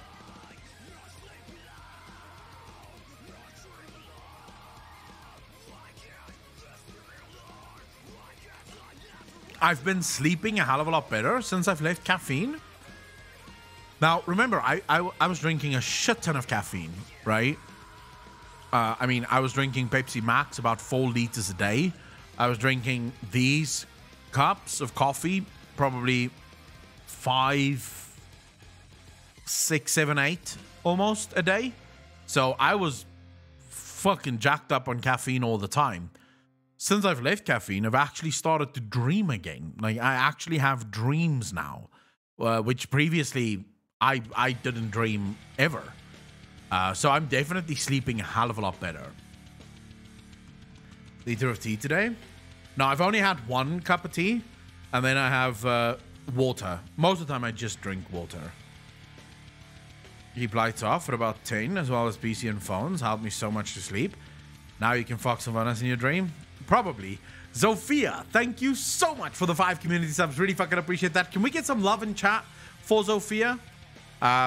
You should really all do it. Zofia has been gifting subs for a long time in the channel. So at this point, a lot of you have already received the gifted sub from Zofia. So absolutely give some thanks. Who doesn't dream about Sylvanas? If you're not dreaming about Sylvanas, are you even real? Like, at that point, yeah, you have to dream about someone else. She's hot as fuck, bro. I mean, truth is truth. All right, let's go. Let's take a quick break. In which case, in which I will go make some tea for myself, and I want all of you to get up as well, especially if you've been here since the very beginning. Now's about the time for you to get up, walk around a little bit, stretch your legs, because it's not good to be sitting down the whole fucking time, right? You even Sylvanas, bro. Gnarly, bro. Fucking gnarly. Shall we don't dream of Mela High Mountain? Bro, that'd be weird. Dreaming of a fucking Tauren. That'd be weird. Just don't do it. Just don't. Walk away from that edge, bro. Once you go over that edge, there's no coming back. You're gonna go down a fucking spiral of horrible porn that is not gonna leave you in a place that feels good. It's gonna be the kind of porn where you watch it until you're finished, and then you go, what is this filth? Right? You're gonna feel very bad if you go down that route. Have a good night, Akko. Baytime. Forgotten one. Thank you much for hanging out. Did really appreciate it. Take care of yourself, man. All right. So let's quickly take a break. Probably 3-5 minutes. I'm just gonna make some tea. Yeah, it's that shameful fap. We all know it, right? Everyone fucking knows what that is. Like, while you're doing it, you don't mind, and then right after, you're like, fucking hell, filthy bastard. So yeah, don't do it. Walk away from that shit. All right, ladies and gentlemen, 5 minutes on the clock right now. Gonna go grab some tea, stretch my legs a bit, and then I'll be back.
We're brothers of the creed. Zeros and ones a bleed. We're brothers of the creed. Zeros and ones a bleed. We're brothers of the creed.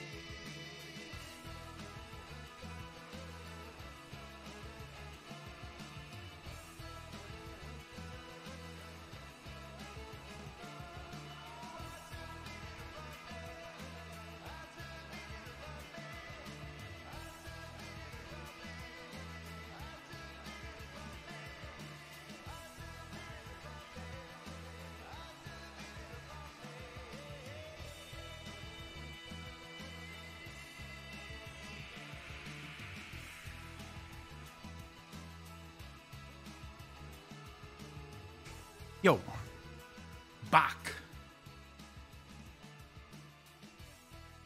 Yeah, so remember, I was just quickly on the phone.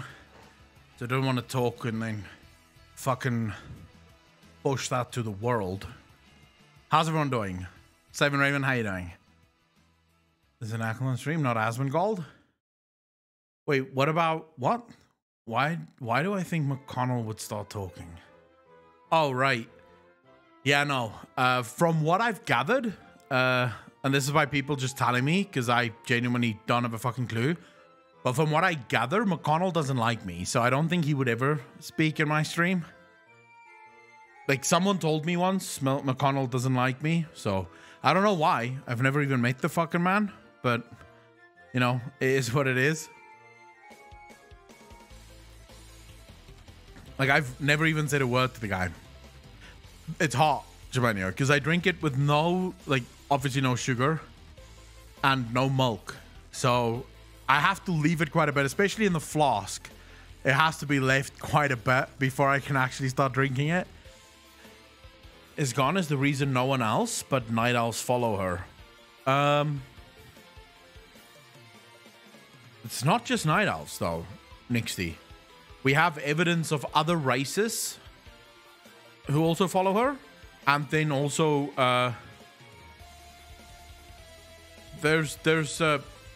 yeah, we have other races that follow her, but we also have evidence of even races in the Shadowlands that follow her, right? Jockey, thank you for the prime sub, dude. Really fucking appreciate that. Dumpy Gaming, thanks for the follow. Really appreciate that. Welcome to the channel. He doesn't. He gives a million subs to torture you. Also, thank you for that gift sub from a month earlier. No, that's Macmillan, Magister. From the French text of the Stone Rite, it looks like she is even further worshipped in the channels. Yeah, there is a lot of people that worship Elune. So Elune is actually worshipped by a ton of people. Asmongold is fun. McCool is not that.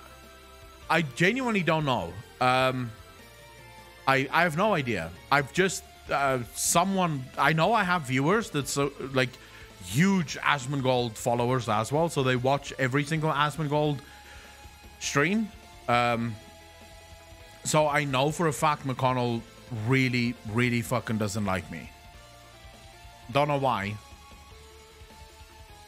I should clarify, McConnell self-identifies as a communist. Oh, good for him.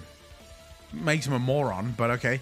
The officers seem to wield the wrath of Elune, maybe even prior Night Warriors who went another path. It's possible, although I still like the theory from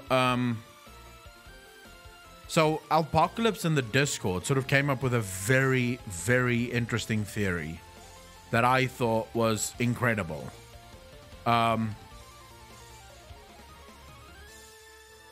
What if the reason that the Night Warrior, so to speak, kills wielders of it is because not everyone was bestowed with that power willingly? So there's a couple of things that point to Tyrande maybe stealing the power of Elune, and it wasn't actually given to Tyrande, not freely. Because then we have others in World of Warcraft, people that we've known for a very long time. Fucking name. Oh my god, what was it? What's the fucking name? The one who captured Illidan the first time. No, not Medivh. What the fuck's her name now? What? Literally the name just went. Maev. Thank you. Fuck yes. Maev. Sorry. My brain literally just went, nope. Don't want to do this. I don't know who this is. Maev. So we have evidence from Maev. Maev calls herself the Fury of Elune. She is the vengeance of Elune. Maev. Maev is a Night Warrior that was gifted the powers of the Night Warrior. So Elune gave those powers freely. Whereas the Forbidden Ritual is forbidden because it basically steals that power. It takes that power for itself. But I don't care for his community. They're mean as fuck. I wouldn't say everyone. I mean, there's a ton of people that follow, that is part of the Asmongold community that follow me. Like, a lot of people. So, I would say, as with every single chat and as with every single streamer, there's going to be bad apples, right? In every chat. There's nothing you can do about it. You should watch Nixium's video, the Asmongold experience. I'm part of Asmon and Akka's communities, and I'm not too crazy. Maybe Avatar of Vengeance is a portion of Elune's power that Maev can use. Riddle me this. Maybe the incursion against the light wasn't Lothraxion becoming Lightforged, but rather a being of death, maybe Elune subjugating the light with domination magic, creating the eclipse or duality we see within Elune, and even balanced druidism in general. So, Rhino's Dane, it's not Lothraxion. Lothraxion is just... he came after, right? But I don't think it's Lothraxion. And to that point, we were just talking about Elune, and based on my theories at least, I don't think that could be the case. I'm part of Asmon and Akka's. I fucking love Asmongold. I love Asmongold as well. Like, I don't always have time to watch his streams because we sort of stream exactly at the same time, right? He starts like 2 hours before me, but we usually stream, like when I'm streaming, he's still streaming as well. So I don't watch his streams, but I do watch all of the highlights. I love Asmongold. Just means you're doing the Eternal one, maybe one that left the Shadowlands. Kylie K, how you doing? 2016. I enjoy Nixium's videos as well. Nixium does a fuck ton of really cool videos. Actually, to be fair, I enjoy pretty much every WoW creator. No, he still makes machinimas. Drive him crazy sometimes. I don't mean everyone. It's simply just the ones who are mods and more active seem to be very mean. He mods people who are mean as long as it's funny to him. Nixie, I mean, I would say some of my mods are very mean and some of my mods are really nice. Right? It really depends, but you do need mean mods. Mean mods oftentimes make the best mods because they don't give a fuck. So they'll remove... they'll ban people just for the sake of banning them because the person is being a cunt. Whereas your nicer mods, this is why I sort of have a balance between the two, because the nicer mods are the ones who kind of go, no, I don't think he deserves that. Usually when we're streaming, I don't know if they're now because we did start way too early, but usually when we're streaming, my mods are hanging out in Discord. You know, they're sort of hanging out in Discord talking to each other. So if a ban is required, they do talk to one another. Alpha Minister, how you doing, bro? He was my first guy to follow on YouTube. Who? I believe Catcar at least. Maybe the Naru, since they are created by Elune.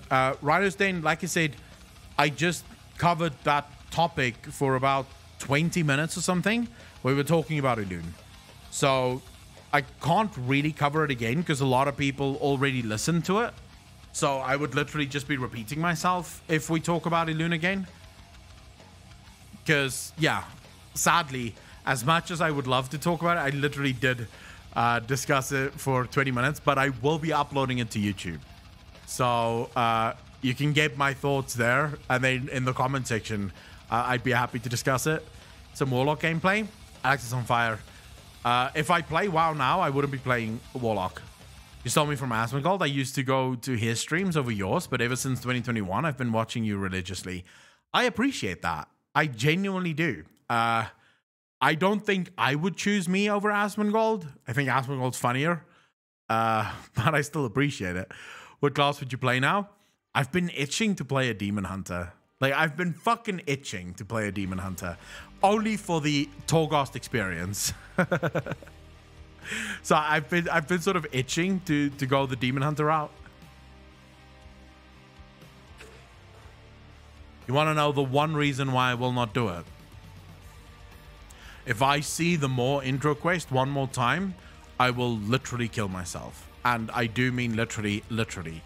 It would be far more pleasurable for me to jump off the top of my balcony, head first and break my fucking neck than it would be to do the fucking more intro one more time. The entire questing experience for Shadowlands has become the single greatest reason I refuse to level alts. Because it's not as if you get respite after the more experience, then you go into all the other experiences that you've already had. And if you do go for something like Threads of Fate, you spam the same dungeon for like the first 5 levels. Say, oh my god. Could you not make all the dungeons fucking viable from the very beginning? Why must it only be the one? So yeah, I'm not a huge fan. To be fair. That's why I haven't made any more alts. Asked them there. I asked them then. There was a stream coming up because my internet was fucked, but I got trolled by mods. I stopped talking in their Discord because it happened no matter what I said. I'm not a rude person, but I'm also not a twat. That's fair. That is completely fair. And Jockey, how you doing, bro? More is easy. Plus 1 level, but I did 12. Can't take it anymore. I literally just did it. I did it up until now, I think 3 or 4 times on live. And I did it, I think we did it 7 times on the beta. I'm done. That more can go fuck itself. The intro experience is the slowest fucking experience in the world. And the fact that Ian and the team still don't have a fucking button that says, I've seen this before, let's move on, boggles the fucking mind. I mean, they've had skip buttons for far less obnoxious fucking content in the game. FZ, not according to the interview that Preach did with Ian. According to the interview from Preach with Ian, they have no plans in creating any sort of skip for the more. Skip would be easy. It's so fucking easy to... Yeah. Literally press the button and you go from jumping into the little thing on top of Ice Crown Citadel straight to... straight to Oribos. Alright, so they've now backtracked on what he literally said to Breach not even a couple of days ago. That is good news. So I guess I'll be leveling my characters to 9.1. Blizzard has added new questline skips to Shadowlands campaign in the Chains of Domination. The Shadowlands was never meant for mortal eyes. Do not trust your perceptions. I have been to Torghast before and made the rune cover. I've already learned of Anduin's fate. Oh my god, this is such good news. This is such good news. So I will be leveling new characters in 9.1. I will not, however, be leveling them now because then I still have to go through the shit experience of the fucking more. It was fast as fuck, and now they are like, hey, well, listen, we want you to slow the fuck down.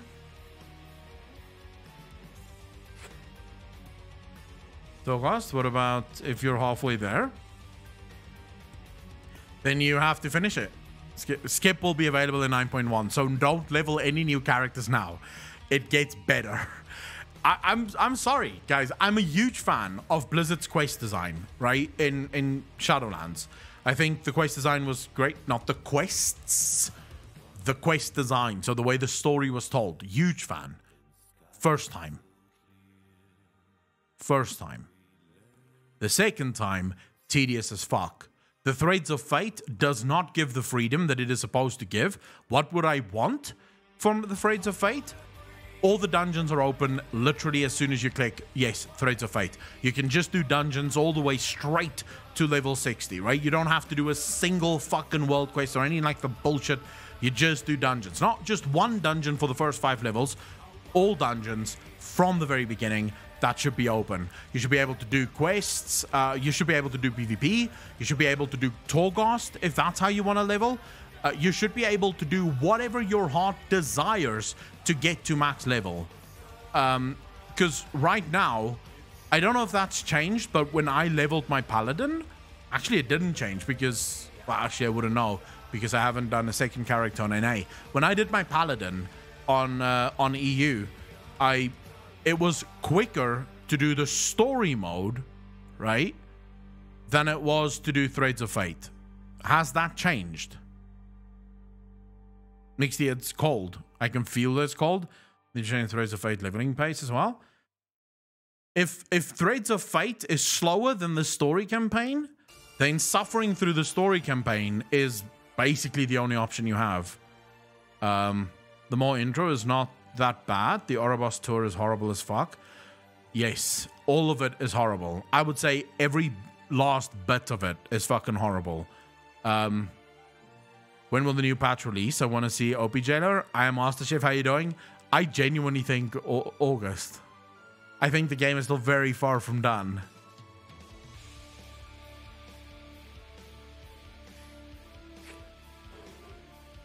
Sathix, that's what I did. Yeah. You do story mode, and then just before you ding, so like the last bar before you ding, you switch to Threads of Fate. That way you can skip all the unnecessary bullshit that the story fucking introduces. I would rather wait until August and have an amazing patch than get it in June, July, and be very upset with the patch. I'm not opposed to waiting. But I do think that Blizzard is fucking themselves right in the ass because it is 2021. How is things like player housing, guild housing, you know, the things that actually would keep people playing just because it's fun and just for themselves? Why are those things still not in World of Warcraft? Like, if you really want to give people a reason to stick around, you introduce things like housing, like guild housing, like the farms. You introduce things that actually keep people playing. Right now, everything is tied to player power, so once you reach the top of the player power level that you're prepared to go for, you are literally fucking done, right? Lectos, that is bullshit. I'm not saying you're talking bullshit. I'm saying I've heard that excuse from Blizzard, and that is bullshit. It's your fucking code. It's your tech. If a game as old as EverQuest 2 can have player housing, then motherfucker, World of Warcraft could have player housing. I mean, there are games, right, that launched before World of Warcraft that have player housing. You can't tell me, oh, the tech really doesn't work. Then fucking fix your tech. It's your tech. No one's telling you to use that tech. You could fix it if you wanted to. Or Aureus, you might not care about housing, but the amount of things that player housing would fix for raiders, for PvPers, for other casual players is incessant. It is insane. Player housing would give Blizzard the ability to keep the entire world relevant almost at all times. It would give Blizzard rewards that can be handed out to casual players and allow casual players to really enjoy the game that they want to enjoy without going into raids, while not asking raiders to have to do the same thing, right? So, to my mind, player housing solves a fuck ton of issues. That without it, Blizzard is forced to sort of build this weird scenario where everything in the game gives player power, but player power really is only something that matters to the people raiding and doing dungeons. For everyone else, player power is really useless. The only reason most people care about it now is because it's literally the only thing that you can get in the game, right? It's the only sort of reward that's given in the game. So if you remove the dependence on player power from the game, and I'm not even talking about borrowed power systems here, I'm talking just about clear player power like gear, right? If you remove that as the only incentive for people to play the game, housing would become such a cool fucking feature, right? And you could do things for PvPers, and you could do things for Mythic Raiders. You could tie it into the rest of the game, give people the ability to build things that increase their professions, give people the ability to farm, right? To do things that's fun, that sort of isn't always just tied to player power, but just fun because it's fun. Cosmetics would be fine, but just do that. If only it's not Mythic Plus content, so Blizzard probably won't do it. If Blizzard doesn't introduce player housing, I don't see World of Warcraft ever getting out of the slump that it's in. And I'm willing to go as far as to say the lack of player housing will be the thing that ultimately kills World of Warcraft. The reason for it is we see this now every single expansion. The ultra casual player base gets more and more annoyed and leaves sooner and sooner because there's nothing for them to do. Jamil TV, thank you for the Prime sub. Really fucking appreciate that. 4 months in a row. Thank you, thank you, thank you. The only people that really stick around are raiders and PvPers, and to some extent, the people that farm cosmetics, right? But you also very quickly realize, if you're a cosmetic farmer, that those cosmetics are extremely limited in that while, yes, you can have all of those cosmetics, you can't show all of it off at the same time, right? Whereas a house would give you the ability to display the armors that you've collected, display the swords and the axes and the things that you've collected, display the mounts that you've collected, right? So it gives you the ability to display your world, the things that you farm, in a better way than just, oh, here's my fucking book, right? And this is all my mounts. So housing would solve just so many issues. Just from a money point of view, player housing would equal way more consistent subs, stuff they could sell in the shop for housing, any world quest that can be grinded for housing. Nigo Spider, housing would solve, to my mind, half of most players' problems within World of Warcraft. And I'm not just talking about players that want housing. I'm actually talking about just the amount of things that can be fixed that has fuck all to do with player housing once player housing is in the game, right? I would actually be a person, so I would actually be in favor, just very quickly, Jamil, I would be in favor of having a house, a guild house, and sort of a class order hall or some shit, right? So have all three things introduced into the game. The house is yours personally, right? It's your house. You do with it whatever the fuck you want. The guild house or the guild sort of order hall, that's your guilds, right? So there, you and your guild work together to build this thing. When you kill bosses, you actually get the fucking skull of the boss on the wall, right? That's your trophy room, and the trophy shows up there. So the guild can work together for that, and then you can have something like the class order hall, which is just sort of built upon, this is where you and your class can sort of go hang out and sort of do things with your class in mind, but it's more of a personal experience, right? So however you want to make your class order hall work, that's really your choice. But you give people options of things that they can explore. Some people might be into the house, not give a fuck about the guild house. Some people's into the guild house, but they don't really give a fuck about the house. So the Mist of Pandaria farm, move that to the house as well, so people can actually farm stuff in Mist of in their house and make it a mini game, right? That's the whole point. It becomes a game within itself. It's not tied to player power. It's not tied to anything else in the game. Think of it like this. If you do the micro holiday, right, be a guard for a day, and you do that micro holiday in Orgrimmar, you get the ability to go on a quest to recruit guards for your home, right? And these guards that you recruit is the grunts, the orcish grunts from Orgrimmar. If you are a guard for a day with the trolls, then you get a quest that actually gives you the ability to recruit trolls to your house. And these are just NPCs. They mean nothing, but they're an extra thing for your house. They're an extra thing to keep hyper casual players playing the game and actually enjoying it. I returned. My internet decided to say, let there be lag. Nick Steve, welcome back. I want this, of course, but I think Blizz sees it as too expensive and time consuming. All this would have to be instanced or on a server shard for every player. Parascopic, it could be done, right?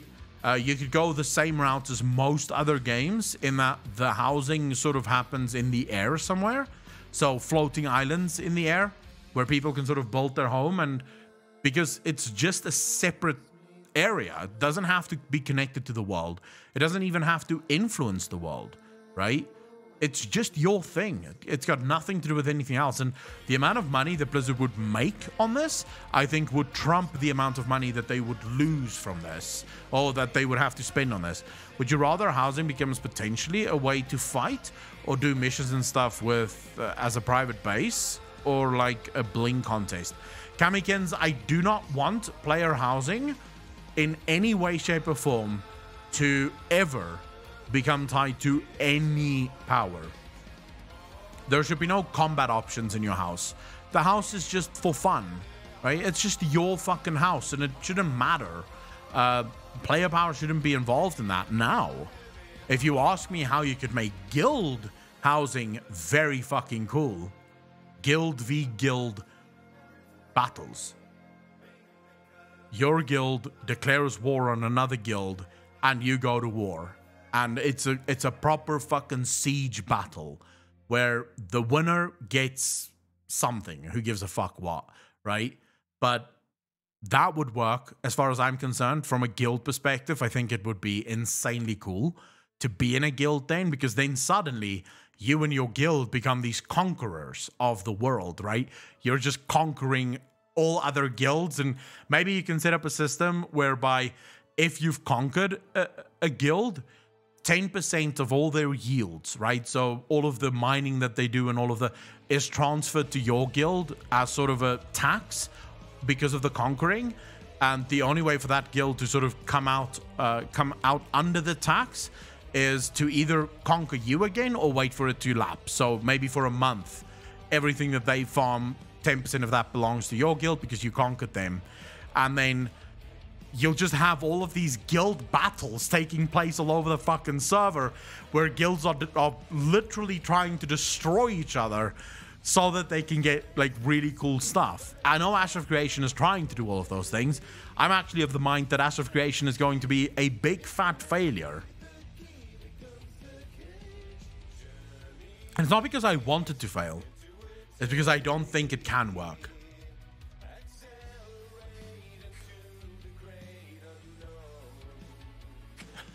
My problem with Ashes of Creation is actually rather simple. It's a game that is trying to do too much, and what's going to happen is a lot of players is going to log into the game. They're not going to understand what the fuck's going on because the game has so much that can happen and so much that you can do. And here's the problem with almost every single casual player in the world. The second they start to feel overwhelmed, they stop playing. It's overwhelming. It's not fun. I don't know what I'm doing. What the fuck is this? Where am I supposed to go? No thanks. I'll go play something that I know. And then they're gone forever. It doesn't matter if you fix it afterwards. That player's gone. He's never coming back. So I think Ashes of Creation is going to fall into a trap where it's going to try and give so much that it's going to give nothing, because most players won't even try to experience the things that it's giving. That is aside from the part that it is massively overhyped, and that could kill it as well, because quite frankly, we've witnessed that just this year. Cyberpunk 2077 is an immaculate game. If you're on PC, if you're on console, you don't matter. No one cares, right? If you play on PC, Cyberpunk is an amazing game. there's bugs, but fuck it. I'm used to EA, Blizzard, and fucking Ubisoft. Bugs come as a package deal. I don't expect games to not have bugs anymore, right? So, Cyberpunk had bugs, yes. Immaculate game. Absolutely fucking amazing. The problem was that everyone sort of thought to themselves, Cyberpunk is going to fix the gaming industry. Cyberpunk is going to be the game that once again makes you feel like that 10-year-old kid that had no responsibilities and could just play games the whole day and no one would give a fuck.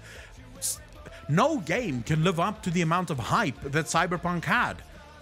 It's CD Projekt Red's fault that Cyberpunk failed as bad as it did. There's literally no way that any game can live up to that hype. This is the same problem that Ashes of Creation is going to fall into. It could be the best MMO in the history of the world. It will never be able to match the unrealistic fucking hopes and dreams that some morons have. Because there are morons. I know no one in this chat, of course, because you're all watching me, which means you're very intelligent. But there are people outside of this chat that's very fucking stupid, that sort of look at games and think this is going to solve the world's problems. Suddenly, the Republicans and the Democrats are going to get along because of Ashes of Creation. Suddenly, China is going to become a democracy and North Korea is going to free their people because of Ashes of Creation. No game has that fucking power, right? And there are people that genuinely fucking believe this. To be fair, and for those of you that don't know, there are people IRL that think that the Harry Potter universe is fucking real, or at least they live as if it is. They use Harry Potter as sort of their moral compass in the universe. It's a fucking story, but hey, why not? Let's use a fictional character. It's like literally saying my moral compass is based on Bugs Bunny. That's the same kind of level of mentality if your moral compass is based on what fucking house you would have been in Harry Potter. You know, the fuck are you doing? There are people stupid enough to do that. So the fact of the matter is, there are people stupid enough to believe that some game can fix the whole gaming industry. No game can do that. Ashes of Creation will fail because of players, but also because the developers thought that they could do more than what they should have done. The right way to launch this game is start small and then introduce all the things that you want to do every expansion up until the point where you have all the things that you want to do. That would have been, to my mind, the better option. So yeah, since the Banshee Queen will not be killed off by the end of the expansion, is it possible that the one to die will be Tyrande Night Warrior, since it has been confirmed that when she uses the power, it is slowly killing her? I mean, at this point, anything is possible, I'm a Master Chef. I still don't think that Tyrande will die. I don't think Blizzard would do that. Go to starve so you can feed. There is an actual Jedi religion. See, people are stupid. There are people who believe Azeroth is flat too. Stupid. I tried to play Genshin Impact and it's just anime, Breath of the Wild. I don't think I even know what Genshin Impact is.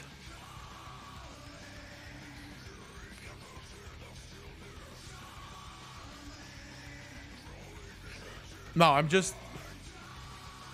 I'm one of those people that I do get very hyped for games, but I also keep my my hype meter realistic, right?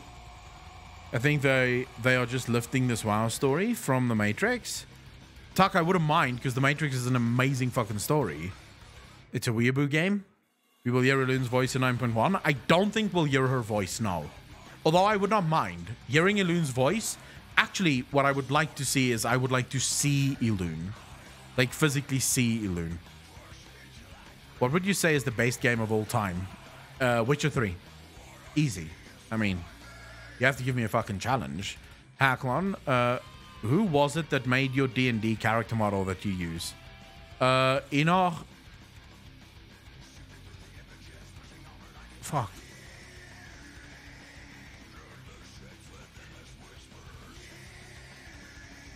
I can't remember the name now, but I know them. They're in the stream quite often. It's not Unforgive One. It's, oh my god, I'll have to think. Let me just quickly see here. WoW is of course real. I am a Night Warrior. Okay, 6-6. Witcher 3 is just incredible. I think Skyrim is better. Caldana, I could not disagree with you more. Skyrim is overhyped and it is a piece of shit. The story in Skyrim, very difficult to follow. The way the game was designed, very stupid, very open world, very make your own fun. And I realize there's people that really like that kind of story. I don't. I don't want to make my own fun. I literally paid you so that you could make this fun, right? If I wanted to make my own fun, I'd go paint a fucking picture or something, right? I'm not in this because I want to entertain myself. I'm in this so that you can entertain me, motherfucker. So yeah, not into the whole Skyrim genre. Never been. So not trying to shit on people that like Skyrim. You're allowed to. Dragon Wolf. That's the one. Thank you, Ferorius. Yes, it was Dragon Wolf. I'm 100% a huge Witcher 3 fan. Fallout 3, no, not a fan of the Fallout series either. Skyrim is fun because you can pick up plates and run through a wall. It's a web builder called Hero Forge. I don't know who made Akko's model though. These are nice. Sims dated. Someone asked me, Giovanni, I think you asked me what is the worst game I ever played. That's difficult because I don't remember half the bad games I've ever played. Because I don't finish them. So I'm not one of those people that can sit through a game and just keep playing it. But I would probably say one of the worst games I've ever played, one of the games that I had the hardest time finishing, was Icewind Dale. So I was not a huge fan of how Icewind Dale was done. I'd probably say that was the worst. Witcher 3 is good, but I want to play as a mage, and Skyrim allows me to be a vampire archmage with 2 kids and a wife with anime mods installed. See, Caldana? No thanks. That's, by the way, another thing that pisses me off. So I'm not a fan of open-ended game design. So, for example, one of the things that pisses me off most in Elder Scrolls Online is the fact that your class sort of doesn't matter because you can use any type of armor, any type of weapons. I fucking hate that. I hate that. A mage should be a mage. Wear cloth and use staves and maybe a sword and an offhand, but that's it. That is what a fucking that is literally, to my mind, what a mage should be. That's why I love World of Warcraft in that regard. When I'm playing my warlock, I know what a warlock is, right? I don't like open-ended classes. I hate open-ended classes. We talking about Elune yet? Teraban, we finished talking about Elune like a while ago already. We did about 20 minutes on her. I will be uploading it to YouTube, so don't worry, you're not going to be missing out. I do, however, just quickly need to look because I have a new video that's going live. And I can't remember which video. Because I have a fuck ton of videos up on the channel right now. That sort of still has to be released still. Which one is now? Which one is today? Is it this one? I think it's this one. Yeah, yeah, okay. Yeah, it's this one. All right, just gonna make this one live very quickly. Sorry, guys. I'll be with you in 2 seconds. Save. There we go. Video is live. Fallout 4 lets me build all the settlements. I don't like Fallout. I don't like any of those games. I don't know why. Don't ask me why. I genuinely just don't enjoy it. But I've been looking at this for a while now, sort of eyeing this. It's on special right now, minus 60% for Death Stranding. Would you guys say it's worth, or...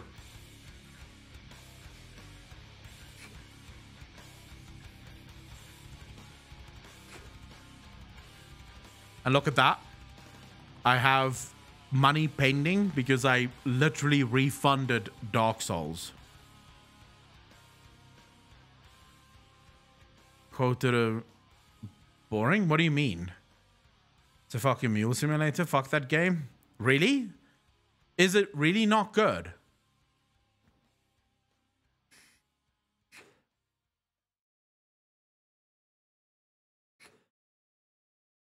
Dark Souls for 20 minutes and decided it was shit. I don't think it's shit, right? I don't think it's shit. The problem was, so playing Dark Souls 1, I had a couple of problems. So yesterday I bought this. I bought myself a controller yesterday.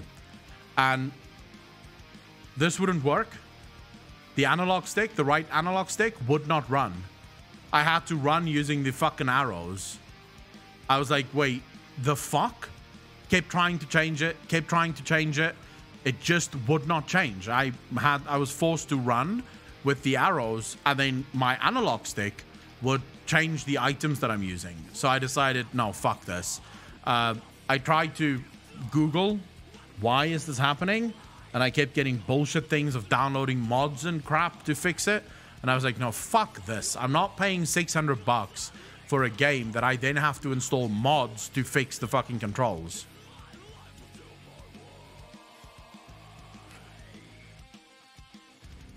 So I refunded. Now I'm looking for another game to play. Do you guys remember Black and White 2? Does anyone here remember Black and White 2?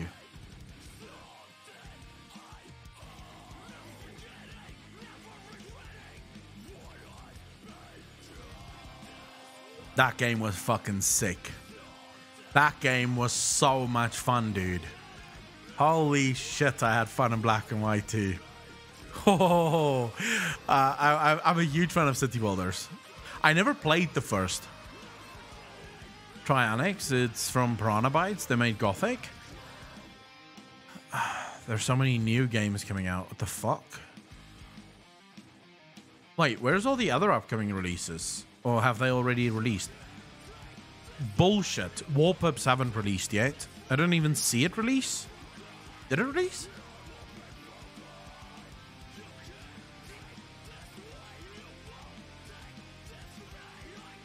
Blunt Force, Distant Kingdoms, Demio. Chat, are we going to play Resident Evil The Village? Is Metin 2 the best MMO in the world? Try Metin 2. I don't trust that, Tasty Berries. Your next TW Warhammer and Ratchet and Clank. Maybe you should react to second channel shorts on Twitch to bring more attention to them. I wasn't even aware of them for like 2 weeks. I don't want to push those. Enter in a hard question. Should we play Resident Evil Village? Alex, how you doing? I'm not sure. I don't like scary games, and I'm definitely not a Resident Evil fan. I liked the first 3, but that was when I was younger and not as fucking tense as I am these days. If you want to play Resident Evil Village, I'll buy it, and we'll play it as soon as it launches. Valheim is a lot of fun. Valheim is good fun. I've just sort of... I need a bit of a break from it. I do need a little bit of a break from Valheim. See all the popular releases. Let's quickly see here. All the upcoming releases. Almighty, Kill Your Gods. Blunt Force, Distant Kingdoms. Arma, no. Endless Space, no. Farm, no. Endless, no. Demio, no. Obviously, we'll play Resident Evil Village. If you guys want. Did you play Outlast? Fuck that game. I played like 10 minutes of it and stopped. Why is it so expensive all of a sudden? Jesus. It's gone up in price. Flat World Patch Quest Hood. So this is Robin Hood. In a violent medieval world, outplay rival gangs in intense PvP, PvE, multiplayer heists. Moving in stealth to steal treasures unseen. I don't want to do that. Playing Outlast, Trials with subs would be amazing, I think, once it's out. Outlast Trials. I hate Outlast. It is the scariest game ever. Outland Simulator than Outlast? Yes.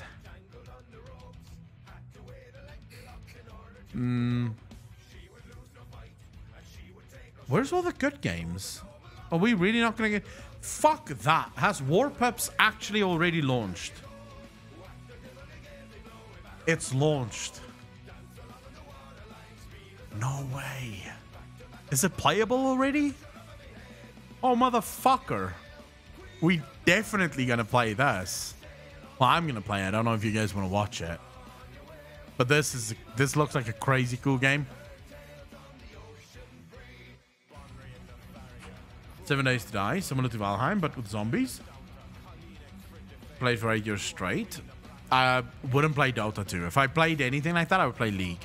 I'm not a Dota guy. I'm a League guy. If I'm gonna play something like that. Too much Souls. Why do I want to play something where I'm just gonna be bored the whole fucking time? I don't see any point in that. This War Pups is my kind of game. This is the kind of game that I will play for millions upon millions upon millions of hours and just never get bored with it.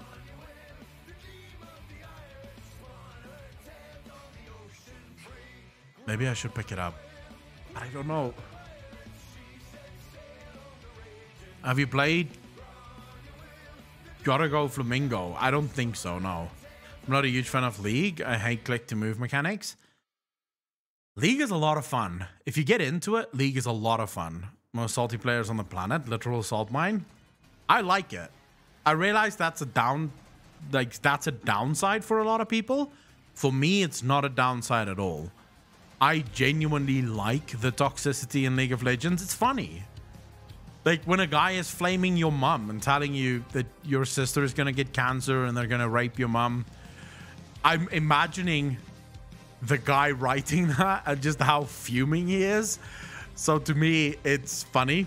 I just enjoy that very much. Into it, really did. But nah, I found it so boring. I think at this point, LOL is toxic because it's expected. Still funny. You play AOW 3. I wish Blizzard would have made a Warcraft 4 game like that. AOW, no, not Age of Empires. AOW? What the fuck's that, Mr. Noodle? It's funny if you're a good player and can win enough matches. Salt is only fun when you do it in person. Remember the good old game pubs? Age of Wonders. No. I only ever played one Age of Wonders. I don't know why I never continued. It's funny but annoying how stupid people are. Like they are clearly trolling, but the logic doesn't even make sense. So how many of you play League on NA? Because I can tell you right now, League on NA is a mess. Next day we finished Hellblade Senua's Sacrifice. We finished that thing in 2 sittings, actually. I love that. Love some good salt messages. The more creative, the insults, the better. 100% agree, Germanio. 100% agree. Internet cafes was never a big thing in South Africa. So if you play League in EU, the players are far better. And people actually work together. They might be screaming at each other, sure. They might be telling you to go fuck yourself, or they're gonna fuck your dad or something. But when the fight starts, they'll be there. Whereas my time on NA with League has always been rage quits or people that just keep feeding and fucking running it down. So yeah, I'm not a huge fan of NA League. EU League is cool. It's really fun. Finished Portal as well. I played Portal a long time ago with my ex-girlfriend. So I finished that as well. No point in going back to it. It wasn't that good. So I don't even know what that is, Nixty. Fatal Frame. It's gonna be one of those weeb games that has a very weebish name to it. Fatal. You see, it's like Sword Art Online kind of shit.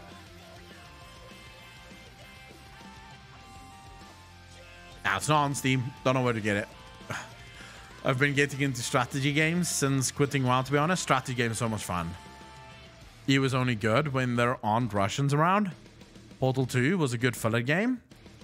True. I agree with that. Grim Fandango. Playing with Russians is a Russian roulette. Sometimes you get the Russians that are just godlike, and then other times you do get the Russians that just doesn't give a fuck. I think my second most played game was Borderlands 2. See, I never got into Borderlands either. I would say my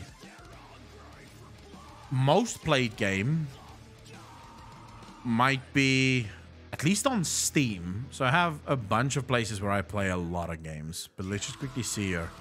That's my most played game.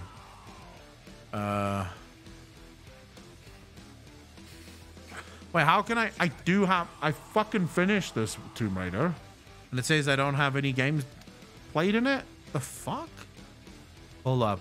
Hold the phone. As you can see here, bought it. played it for 52 minutes and said, no thanks. This is not for me. Wanted to check if it would work. Hold up, I'm quickly going through my games here to see which is my...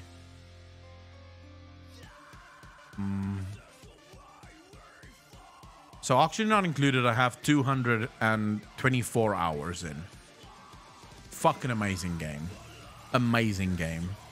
I have more hours in Oxygen Not Included, but those were played offline because I didn't have internet for a while when I started playing Oxygen Online. So Oxygen Not Included, so I literally just played it offline, so those hours don't count. I probably have closer to like 270, 280 hours played in Oxygen Not Included. If you play that, you should try. Borderlands is an amazing series. I hate looter shooters. I'm really not a big fan of looter shooters. This might be, trying to think, the old PUBG, although I don't know if that's still even around. Where's proper... Here we go. So I have 361 hours played in PUBG. I think that's my most played game on Steam, at least.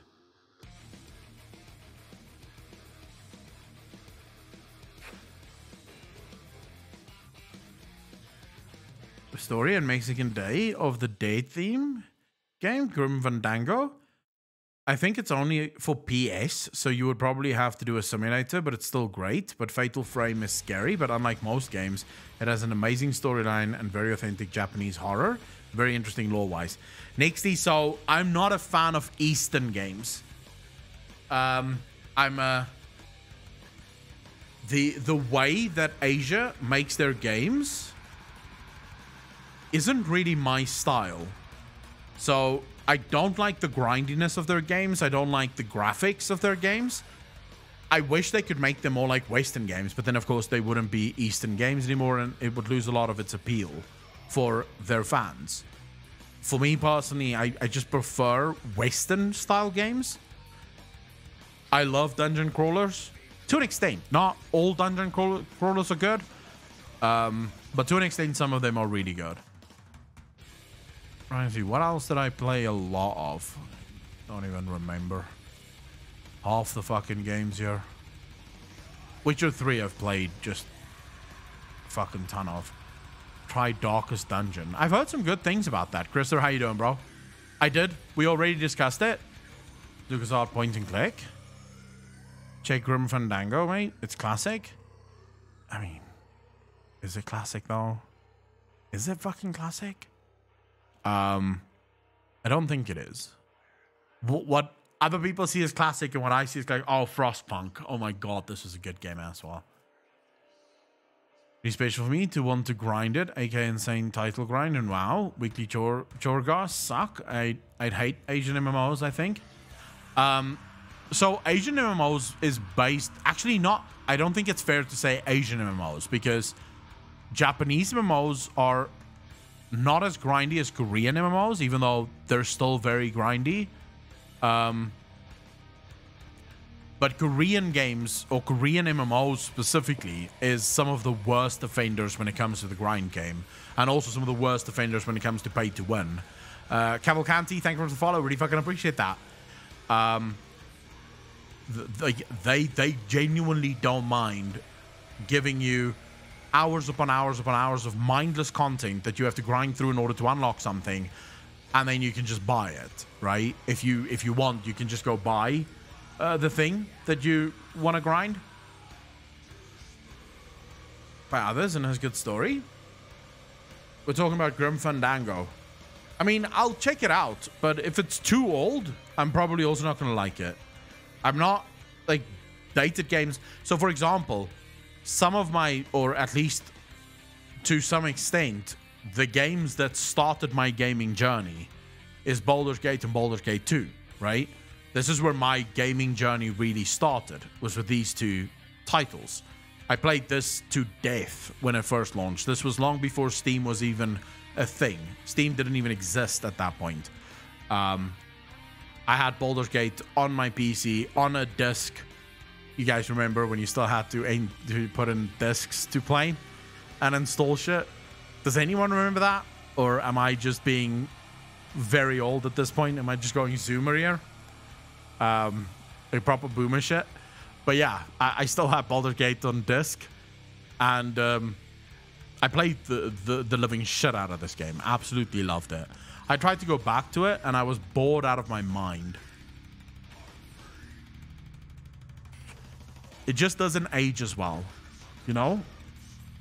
Especially since I already know the story. If I didn't know the story, maybe I would play it a bit more. But because I know the story, it's not for me. But just for WoW and Spore at a young age. Oh, the WoW discs. Fuck. After you bought the game, you had to install the game.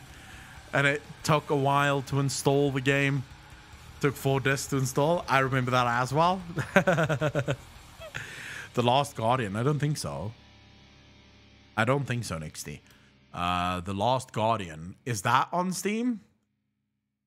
So, just to be clear, do not give me games that's only on console. I will not play them.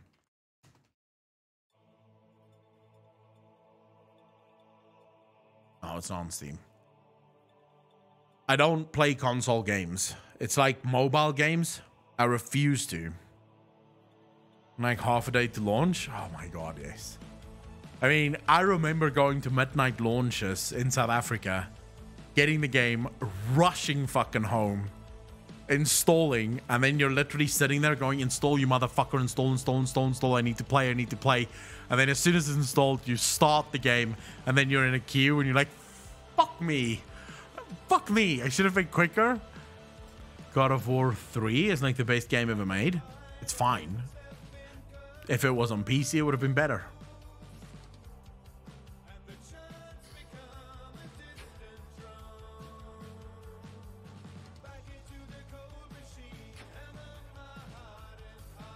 Don't know if it was on Steam or not. Nixie, that's fine. I'm a huge... So I am 100% PC master race, right? I believe in PC games. I do not like mobile games. I hate mobile games. And I don't like console games, mainly because they force me to play with the remote. And I hate remotes. I'm not good with the remote. Like, my fingers generally are not used to it. I prefer my mouse and keyboard. GOW? What the fuck's that? God of War. Oh, sorry. Never mind. No, the original God of Wars were amazing, Kamikins. The original God of Wars were really cool. I love the story. I played it on my PlayStation 2, I think. And we have a PlayStation 4. So just to be clear, I have a PlayStation 4. It is currently being used as a very expensive YouTube box. So if I want to watch YouTube downstairs, I use the PlayStation to watch YouTube.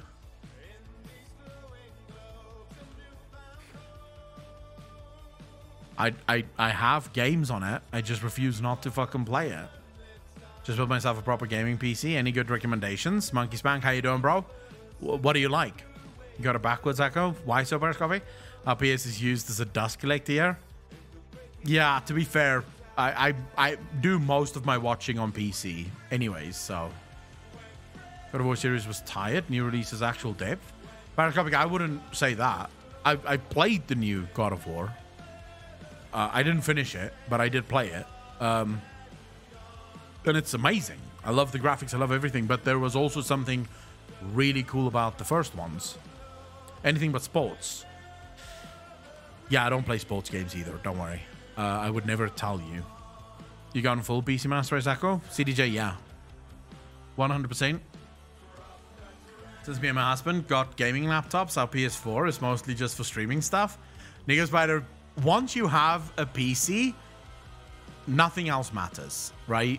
All those other consoles just pale in comparison. Monkey Spank, what type of games do you play? That's the problem, because if you say anything but sports, there's a lot of games that I can suggest to you that I love, but that you would probably not like, because it is games that sort of more for me, right? So, for example, I am a massive fan of city builders, right? City building simulation games is sort of my bread and butter. It's what I love playing. So something like Oxygen Not Included is, to my mind, one of the greatest games ever made. I still play it from time to time. because it's so much fun. It is very difficult. The building takes a lot of planning to sort of figure out how you want to do things so that it's optimized, and a lot of replanning, because you will fuck up and then you have to replan your entire mission. So getting oxygen into your base, for example, how the fuck you do that, that's going to go through multiple iterations. The game is based on physics, so a lot of it you sort of have to know how gases react with one another, how liquids react with one another, how to cool things down, because yes, heat is another big problem. The main focus of the game is heat and cold and how to manage those things. The Anno series was fun, but I felt that it was a little bit too restrictive. It would have been better if it just gave me the ability to do whatever the fuck I want, right? Rather than sort of telling me where to go next. I would then say Frostpunk, amazing game as well. Again, City Builder. How can you not love that? Ani, there's a gazillion ways to solve a problem if you're creative enough. True. Guys, there's literally in Oxygen Not Included, right? So let's say, for example, you want to make water, yeah? You want to get water. There's a ton of ways to get water. You can either use the sort of dirty water that your people make whenever they pee and poo and fucking shower, and you can find ways of cleaning that. You can clean that in a myriad of different ways, turning it into steam and then turning the steam back into water. That gives you clean water again. Or, and this is something that I've only seen once, I've never been able to do it myself, but you can combine hydrogen with oxygen, right? And that would give you the water if you did it correctly, right? If you can figure out how to cool it at the right time so that it becomes a liquid, and then sort of mash it together so that it gives you water. But all of that, you need to figure out. The game doesn't tell you how to do it. It just says you could, but it actually doesn't even tell you that you can do it. You have to figure it out for your fucking self. I didn't like City Skylines. Again, not really. It didn't gel well with me. I didn't jive with it so well. So didn't really enjoy that. But City Builder games, very, very good for me. If you're talking about RPGs, great stories, all of the Tomb Raider games. I'm a huge fan of Tomb Raider. It's not necessarily RPG, but it's a great story that you get from it, and there is some RPG elements. Red Dead Redemption is considered to be one of the greatest RPGs ever made. And then, of course, my personal favorite, which will always be my favorite, The Witcher series. This is my #1 game. Now, keep in mind, my first ever experiences with The Witcher wasn't on Steam. I had the physical box copy and the discs. Since I got it on Steam, because I got a bundle that gives me all 3 of them, since I got it on Steam, I have played another 144 hours of this game. So, all in all, I would say all of my playtime in Witcher 3, Jesus, probably 500 plus hours that I've spent in Witcher 3. Oh, Caesar was good as well. I've read the lore from the 2 husbands in Arweald. I've read, yeah, I know their story. I've been through all the Witchers multiple times. I would do it over and over again. Monkey's Bank agreed. If you loved The Witcher, right? If you really enjoyed The Witcher, you will love Kingdom Come Deliverance. Very good game. Definitely worth checking out. Or Red Dead Redemption 2. What a fucking game. Very similar. New World's probably going to suck as well, Wild Boy. Oh, and then, of course, Monkey's Bank. My suggestion, I know this is not the suggestion for everyone, and I'm okay with that, but for me, a game that everyone should play is this. If you've not played Cyberpunk on PC yet, you don't know what you're missing. If you have a console, boo-hoo, who cares? Right? Cask, thanks so much for the prime stuff, dude. Really fucking appreciate that. 29 months in a row. Thank you, thank you, thank you.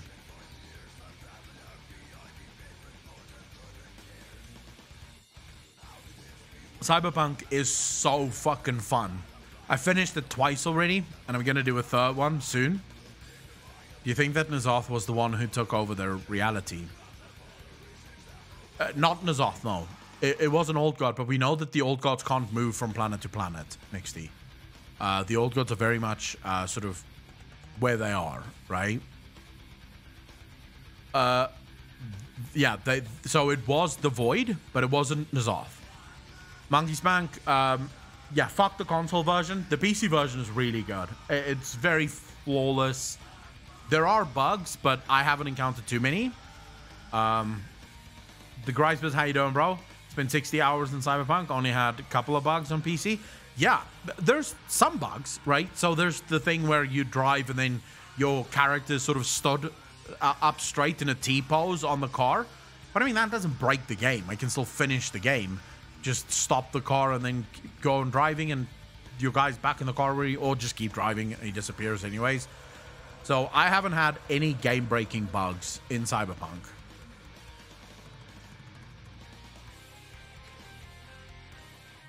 Are you serious, CDJ? Wait, if you turn ray tracing on, you have a worse experience. Now that is interesting. Hold up, I need to check a few things here. Give me a moment. One momento, please. One fucking momento. Let's do this. Enable the in-game overlay quickly. Because I need to see this now.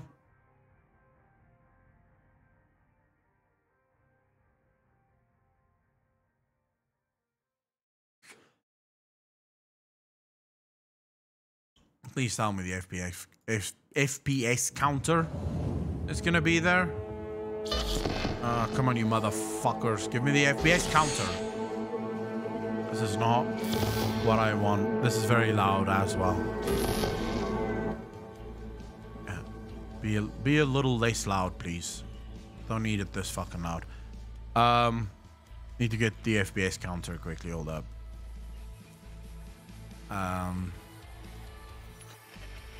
Is it hard laid out? Yeah. Good morning, Night City.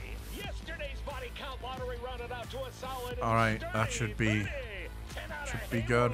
Thanks to unabated gang wars. One officer down, so I guess you're all screwed. Cause the NCPD will not let that go.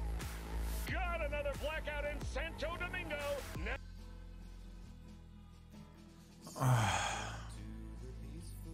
No, I don't want to send it. I know why it crashed. You don't have to fucking tell me. Hold up. At the of sound, cards, equalizer manager, and sound shouldn't work. No music, just really quiet dialogues. Massive frame drops. If I stream with that RTX ray tracing on, I'll quickly show you. But mine actually performs worse without ray tracing.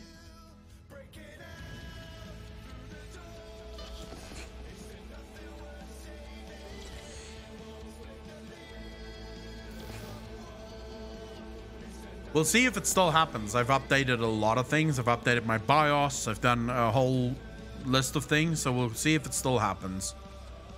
But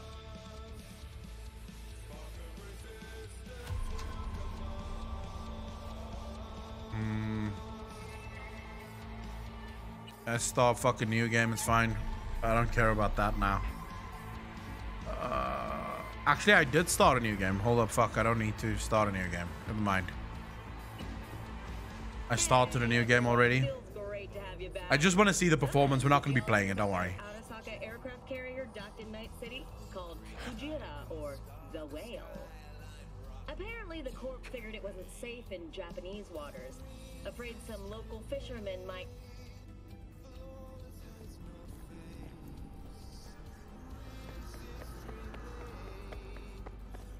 Can't remember.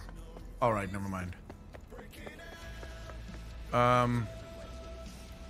Alright, what's the settings on right now? Hold up. Graphics. So let's go ray tracing medium. Go motion blur off. And then DLSS auto should be fine.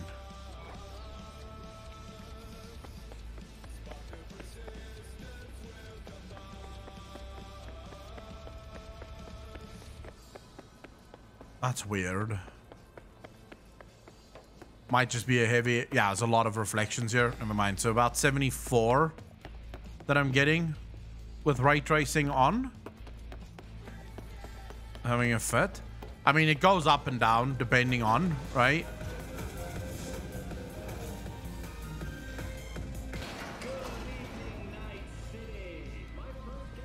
Bug? Forgot earlier. A runner I know has something you could probably use. Zip in your deeds.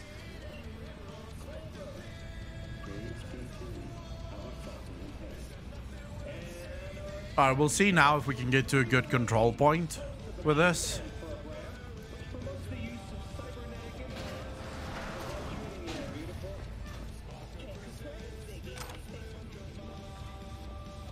All right, so we're getting about 74.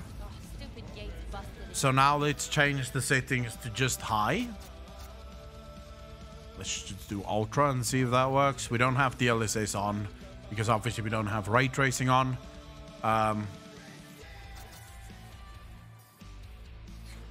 Let's see.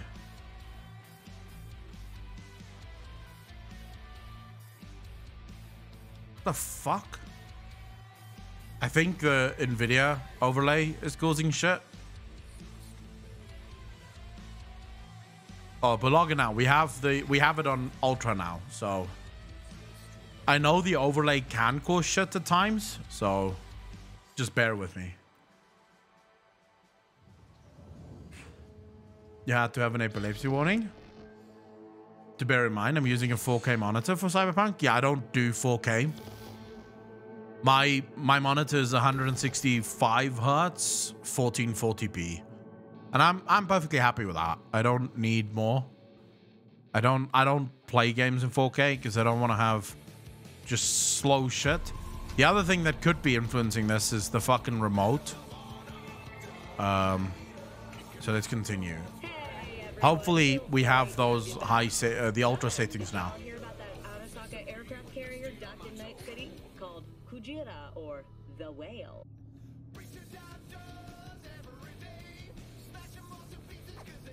Yeah, this is definitely not with ray tracing on, I don't think.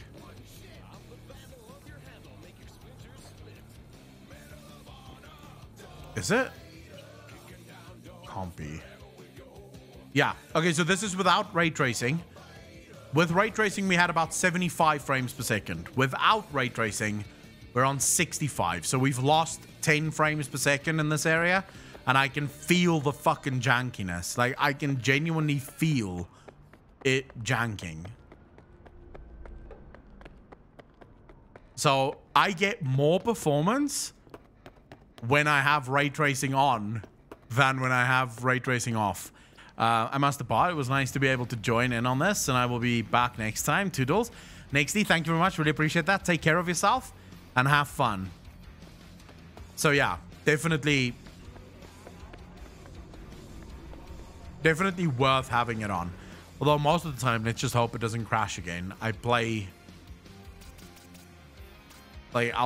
ray tracing medium, but there's a couple of things that I will usually turn off. Just because there's no real point in having it on. What happens if we go performance? It's gonna crash again. Yeah, okay, never mind. Fuck it. I don't want to play the game now, so I'm not gonna deal with this shit. Let's go back to just chatting. It's most likely due to the card being optimized for RTX. The 20 series isn't quite as optimized. True. I mean, the 30 series is insane when it comes to optimization. I love my 30 series. How goes, man? Danmo, how you doing, bro?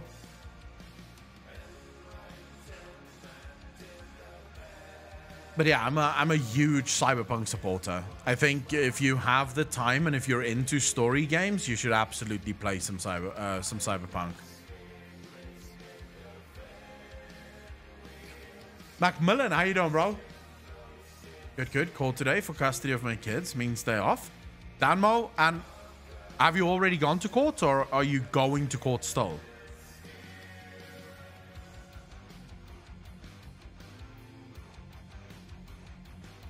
CDJ, so yeah, I would say I'm not looking into upgrading at the moment. I have no interest in it.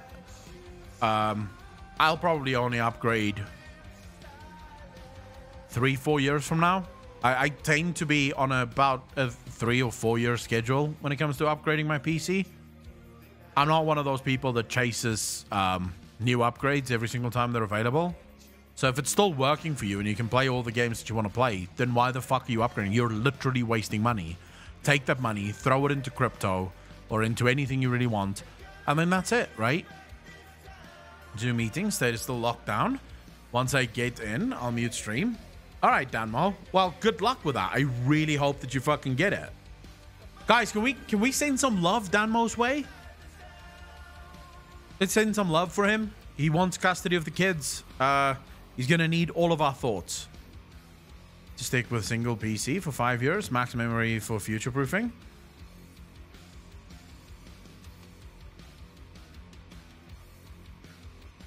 Ladies and gentlemen, can I get some love for the man of the hour, Mr. Macmillan? I'm assuming you're back. I'm assuming life is going great. Macmillan, thank you so much. I really fucking appreciate that. My gaming build is 4 years old and WoW runs smoother than a baby's bottom. Jaquate, how you doing? The madman? The Mac is back. The Mac is back, baby. Happy to have you back, Mac. There's no way you can't make that rhyme. But yeah, I mean, when it comes to WoW, I've not had any issues. WoW runs 140 plus frames per second. But I've got like a good PC, right? I've got 5900X AMD Ryzen. I've got the 3080. I have 64 gigs of RAM at 3800.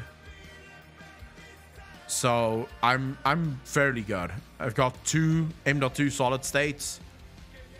Should be playing. The return of the Mac. If I had the ability to make music, I would make a song for Macmillan whenever he comes into the stream. I mean, the support is insane. So yeah, I'm sort of Macmillan, imagine that. Every single time Macmillan comes, we just have a song playing. Little power hour. i7-9700K, 64 gigabytes Corsair Vengeance RAM, 1 M.2 and a 6 terabyte HDD. CDJ, in terms of hard drives, I have the M.2 Gen 3, which is 2 terabytes, and then I've got a 1 terabyte Gen 4 M.2, and I've got. Hold up. We're gonna have to look at this so that I can remember all of the fucking hard drives I have. Here you go. So I have my local SSD, which is literally just for Windows. I don't have Windows in my programs. That's all that's installed here. This is series, but it's an old hard drive. I think this is how old is this? 7-8 years. Everything basically that I can afford to lose is on here. This is a new hard drive, 2 terabytes. Then I've got this, which is 2 terabytes. That's my OBS stuff, all of the videos and stuff. This is a new hard drive that I bought with the PC parts, 3 terabytes. Then we've got the small SSD that's also in there. And then here you have the 2 big boys, right? This is the slow Game Boy and this is the fast Game Boy. The slow Game Boy is the Gen 3 M.2 and the fast is the Gen 4. But to get 2 terabytes of Gen 4 would have been triple the price. So I thought, no, fuck that. Not doing that. So yeah.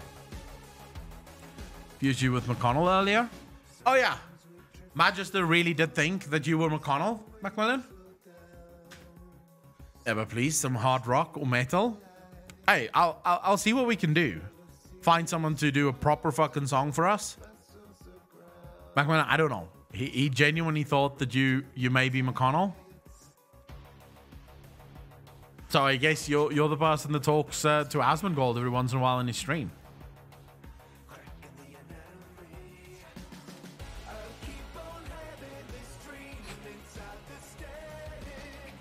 So yeah, not that much of an asshole. I don't know if McConnell is an asshole though. Is he? I've always found him funny though. Like, I've always laughed my ass off at the guy. No, I don't like McConnell. That is McConnell? Yes, that is McConnell. McCool is okay. I genuinely don't know him that well. I just always laugh whenever he speaks. I know he doesn't like me, and for that he can go fuck himself, but for everything else, he's cool.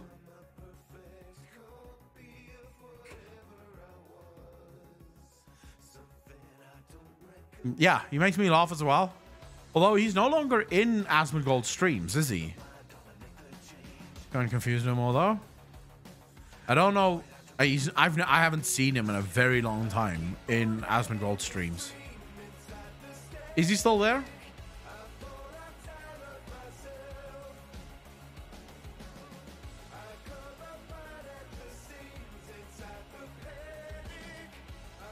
He was quiet. He was quite some a few days ago. Doctor, how you doing, bro? It's popped up in raids, I think. As far as I remember, someone said that something happened between them, and that's why he ultimately they had a disagreement of some kind, and that's why he fucked off.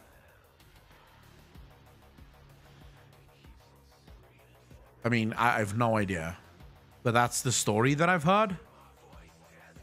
Oh, Vane, how you doing, bro?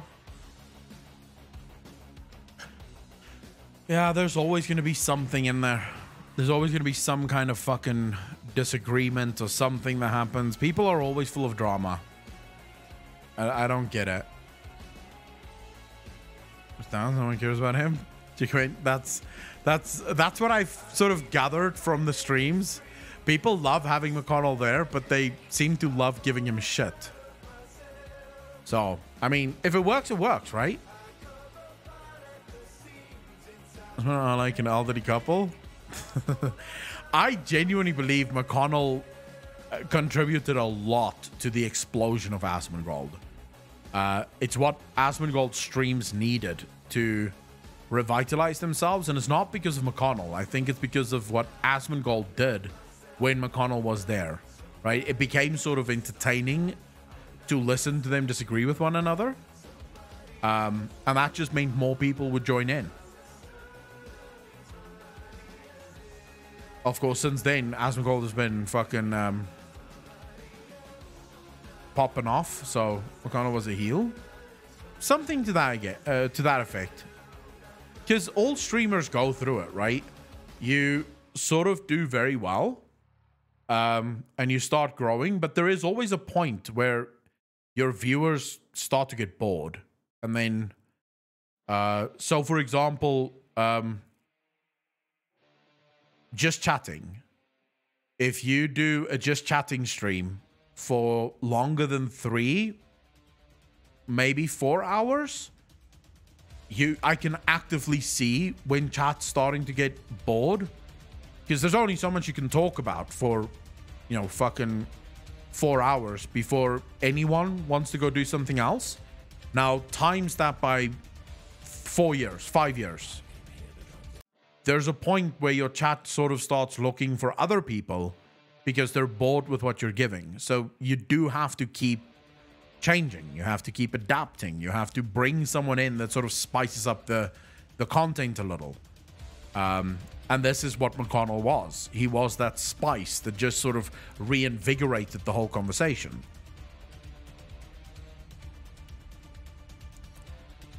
Because it is, at the end of the day, you know, this is entertainment.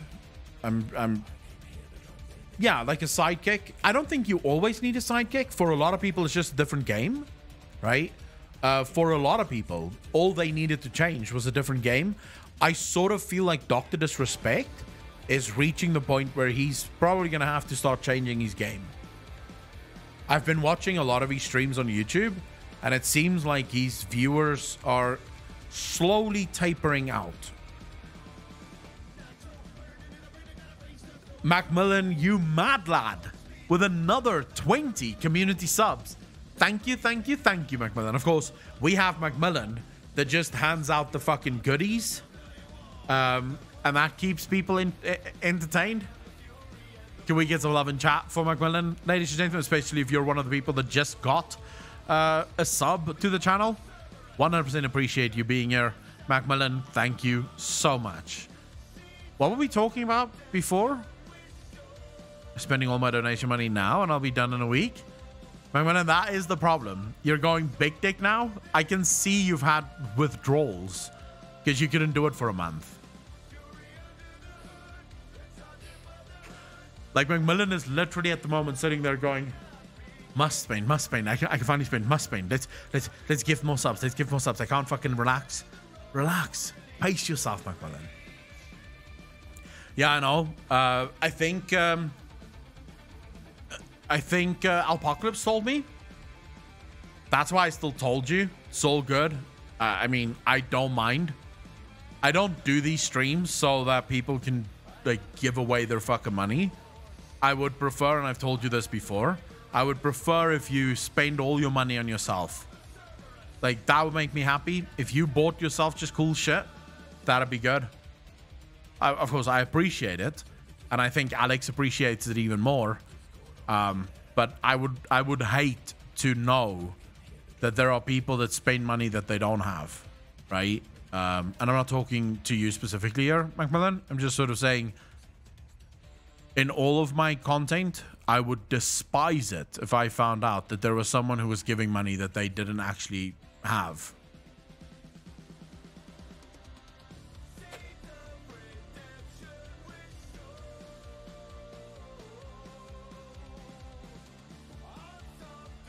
Saturn, how you doing, bro? We already discussed it. I'm fine. If I need something for myself, I'll just give up and donate less or nothing. Macmillan, as long as you always stick to that, because I do know of people, not on my channel, right? So it's never happened on my channel, but I know of people that have given away all of their money to Twitch streamers. Like, legitimately just donated everything they fucking own to the Twitch streamer, because it is addictive. Let's be honest. There's sort of a community feel, and you're contributing to the community. Twitch made a wonderful job of gamifying the entire system, right? Because it's a game. Think about this. All of the names up top there that shows the gifted subs.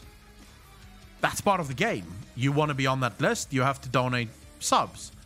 The streaks that people get into. So Twitch gamified the ability to make money and people to spend money. And there are people that get addicted to that. They want to be known as the top donator. The problem is most people probably think I'll make them famous or something like that. I don't care about that stuff. I just want to support the channel. I really appreciate that, Macmillan. And I see what you're saying. For a lot of people, I think it's more the fact that they want to be famous in the community. So they want the community to think they have a lot more money than what they actually have. And I think that's where the problems go. It's been about 4 years since I upgraded my current CPU and GPU. Both are AMD. And I'd like to keep them AMD. What should I be going for?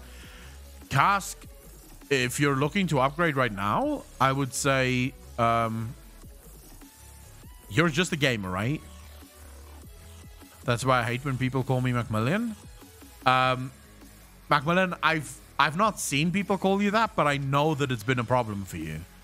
Which is why you're Big Mac now. So, Cask, if you're just a gamer and you only play games, I would go for the Ryzen 5600X actually is perfect. Yeah, the 5600 is perfect for gaming. If you had a little bit extra money, you could go for 5800X, but that would be the difference between the 5600 and the 5800 is barely nothing. So I would go for the 5700. Well, the 5700 is part of the 7 series, right? 5600 would be Ryzen 7, I would say. Go for Ryzen 7. Don't worry about the 9. So yeah, I went for the 5900X. I'm very happy with my purchase, but it's because I stream also, right? And I sort of have to. But if I didn't stream, I would have gone for the 5600X. And then for a graphics card, I would actually not go for an AMD graphics card. I think AMD graphics cards just lag a little bit at the moment. I don't think they're as good as the GeForce or the Nvidia ones. So I would actually go for an Nvidia. But if you do want to go for AMD for both, then see, I don't know AMD's that good. But I would again go for one of the 6800. I think would be fine. FreeSync, so it has to be AMD. Cast, my monitor is FreeSync, and I have an Nvidia one, and it works. I mean, I have no problems whatsoever. Some monitors are sort of okay, and you can use them. And there is sort of now almost all monitors work fine with Nvidia and with AMD. So I don't mind, right? Talking about spending money, you don't have base budget motherboard that can support Nvidia 30 series. I would go for my motherboard, honestly, Alex. I would go for the X570 Tomahawk. It's middle of the road, right? It is a mid-tier. It's sort of on the top end of the mid-tier motherboards, but in my mind, it's a very good motherboard. So I would definitely go for that, the X570 Tomahawk. If you don't have the money for X570, you can always go for B450, which will also support all of that stuff. It will just not have a lot of the extras that the X have, but B450 should also be good. Any of the B450 motherboards. Have you played Mountain Blade Bannerlord? I have never played that, Sanon. Do you think that there is any meaning behind the Kyrian asking Uther what he did with Arthas? Sanon, not that there's meaning behind it, but that it does sort of predict the future of the story, yes. But we've discussed it at the beginning of the stream, so I can't really go through it again. Otherwise, a lot of people are just going to sit here and have to listen to it again. But there is definitely some... So that will be uploaded to YouTube. So you're not going to miss it, Sanon. Don't worry about it. It will be uploaded to YouTube. The entire discussion that we had about that. I'll upload it to Alex after the stream. So you can look at it probably next week. It'll be up on YouTube. Or you can just watch the VOD of this one over on YouTube later. If you don't want to wait that long. Because it was sort of in the beginning. I think we did... I think we were sort of streaming for maybe like 20 minutes or so, and then we immediately started talking sort of lore and shit. Alpaca sliding in to ruin the chat. Apocalypse, how you doing, bro? V350 motherboard. I guess I need to upgrade that too. Yeah, if you want to take advantage of the new AMD chipsets, then you would have to upgrade. Yes, was FreeSync too.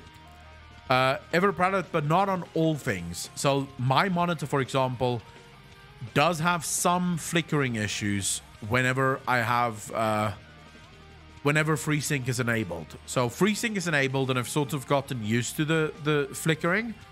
The problem just is I know people with my exact screen that doesn't have those issues. Like, they have FreeSync on and no flickering whatsoever.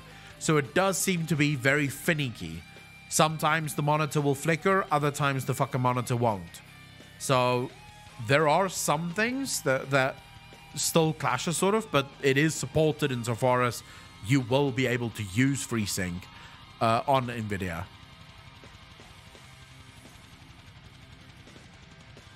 It's like soft prostitution, and the whole system just encourages this. What's that? No Apple products, don't downgrade. Oh yeah, I would never buy anything from Apple. So I realized that this is something that a lot of people might freak out about. I have never had an Apple phone. I have never owned a single Apple thing in my life. And I will never own a single Apple thing in my life. To my mind, Apple is the biggest scam in the history of the world. Their tech is almost always a generation behind in terms of actual speed that you can gain from anything else. And you pay a premium that should be outlawed. You pay a fucking premium that just should not be allowed. So personally, you can buy a better phone from Galaxy, from Samsung. You can buy a better PC from just a normal fucking desktop PC to a laptop. And you'd get more out of it. They're talking about bikini streamers and how much Twitch is promoting them. So, to my mind, Twitch needs to make up their mind, right? If you want to be soft porn, fine, but then you have to allow all soft porn, right? The problem is that, from what I can see, Twitch's rules are so disgustingly biased whenever it is actually sort of applied to streamers. Male streamers, if any male streamer did half the shit that some of those girls do, they'd be off the platform immediately. Like, kiss your ass goodbye, you can fuck right off, right? Then these girls get away with shit that makes everyone actually go, wait, but what? And to my mind, what Twitch is doing, right? And this might seem a little bit counterintuitive, but think about it for a while. Twitch is promoting sexism on this site. They are actively encouraging people to be sexist because this leads ordinary people that already may have some fucked up opinions to going, this is unfair, fuck them. When in reality, it's not the girl's fault. The girls that's doing the hot tub streams, that's a good idea. You know, if guys want to click on it and they want to watch it, let them fucking do it. It's their bodies. They can do with it whatever the fuck they want. But if you then ban guys for smaller offenses, that leads a lot of people to go, well, fuck that. Fuck them.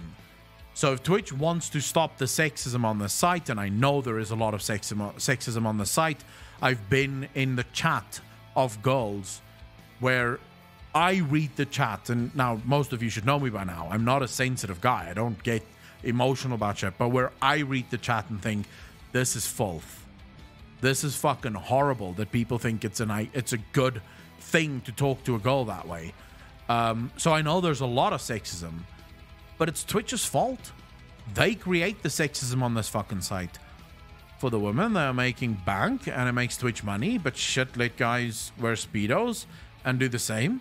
Look, if it's good for the geese, it's good for the gander, right? That's my belief. Life should be fair. It should either be unfair to everyone fairly, or it should be fairly to everyone fairly. But you can't have fairness for thee and not for me, right? Or however you want to fucking put that. Because that's ultimately where all of this comes down to. There's fairness for everyone else, or for a portion of the Twitch streaming community, but then unfairness for everyone else. Which, it's just disgusting, and it makes people angry. So I can understand why a lot of people are angry and sexist and gets into this mindset of toxicity because they're looking at an unfair system, and human beings do not like unfairness. Didn't even know it. Some people are more equal than others, eh? Seems like it. You see, the problem is, and they've actually done the studies on this, and they found in society, wage gaps or wealth gaps, so having billionaires, isn't actually a thing that upsets people. People who, say, for example, have a good job and earn good money, they're not really ever angry at the billionaires because they're making money and they do see a way for them to grow and to keep making money. What upsets people is when that system is being unfairly maintained. So when people start to realize, wait, hold on, why does it feel like there's like a fucking ceiling that I can't get through, but then sometimes the ceiling opens up for others to skip through and the rest of us are just stuck behind this fucking ceiling? You see, that's what pisses people off. And it all boils down to unfairness. If you do not apply your rules fairly to everyone, you encourage hatred and anger. So, yes, it fucking sucks. I see it on Twitter every day. The girls complaining about sexism and horrible shit being said to them. But they should complain to Twitch. They should go to Twitch and say, hey, treat us fairly the same as you would every other streamer on the platform, because you are causing problems for us with fucking stupid cunts. Now, I do want to make this clear. Am I standing up for people saying sexist shit? No. If you say sexist shit, you should fuck off. You should take your head and run into a wall as hard as you fucking can. It is disgusting that you think that you have the right to say things that is demeaning and horrible to any human being, not just to girls, but to any human being. But at the same time, we can't just say, well, it's just their fault. It's not the fault of anyone else, because that's clearly also not fucking true. Digit, how you doing, bro? Yes, we are talking about the hot tub. Well, people asked about the hot tub streamer goals. Personally, I don't watch any of the goals on Twitch that sort of do the just chatting stuff. Who are they? The girl that threw her fucking cat, I don't know what her name is. That one, Alinity, that's the one. And the other one, she didn't throw her cat. She's also one of the girls that's very, very big on Twitch. Amaranth, I think, is her name. I don't watch these girls. I've never been in any of their streams. I've never had the interest to be in any of their streams, because I've seen some of the highlights of people talking about them, and it looks fairly boring. So, just, yeah. I don't really watch these people.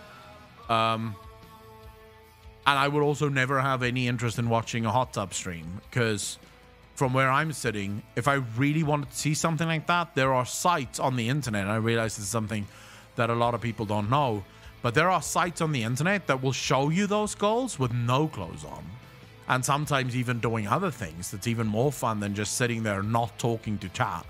So yeah, from where I sit, I could go to other sites to get a far better fucking experience than on Twitch.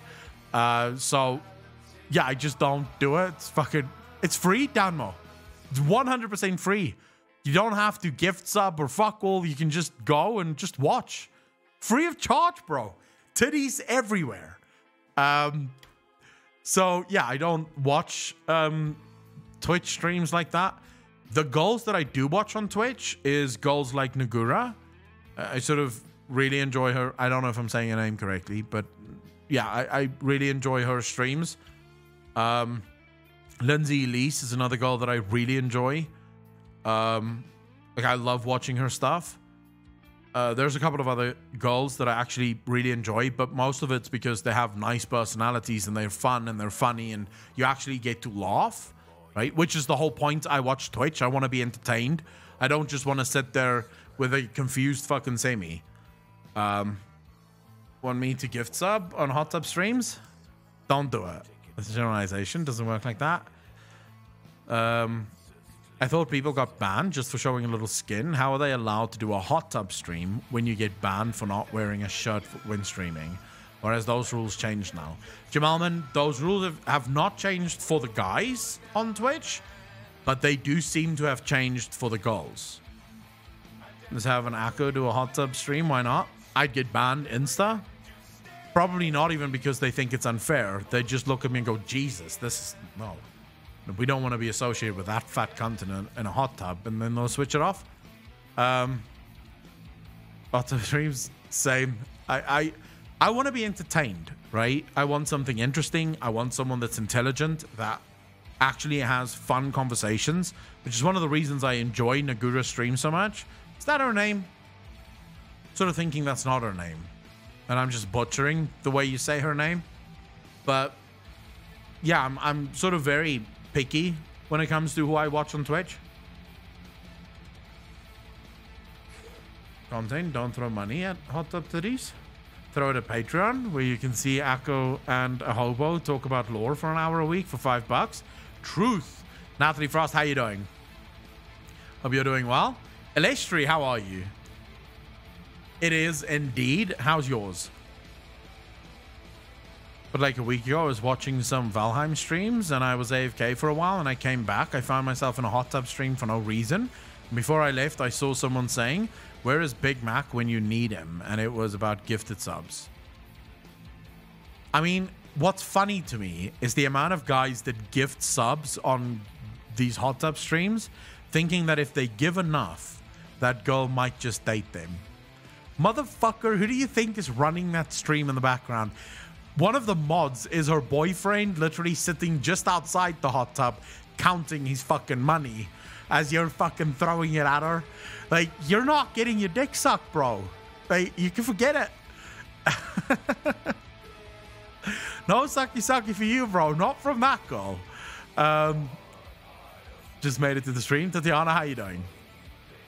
Just been home and enjoying incoming weekend. Oh, yes. I want to see that hobo mob my Patreon exclusive content. Yes, always. I mean, honestly, if I know that Twitch is a gaming platform, not a misc platform, of what it has become nowadays on Twitch, there shouldn't be any content that is not related to gaming.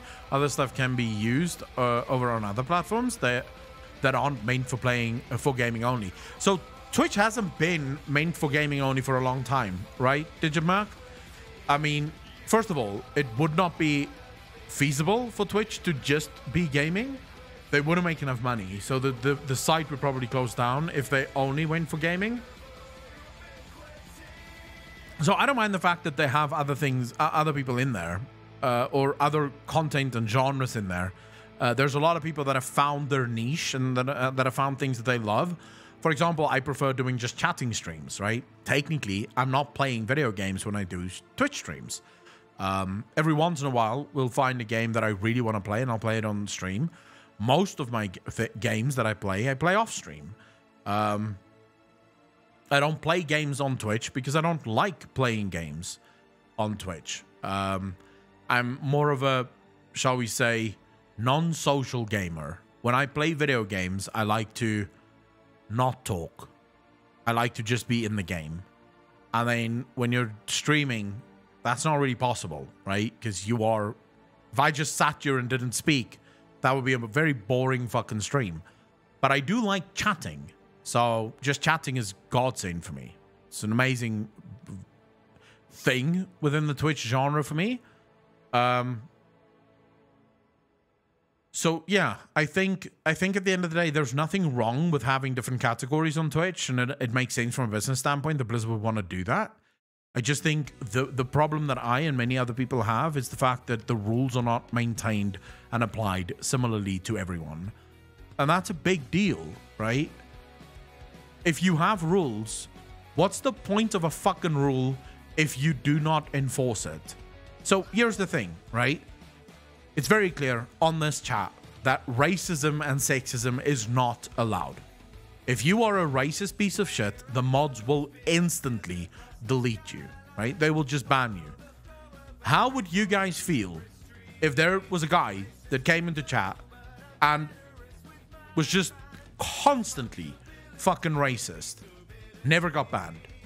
As soon as one of you say something that might be mildly racist, you get banned. How would that make the rest of you feel?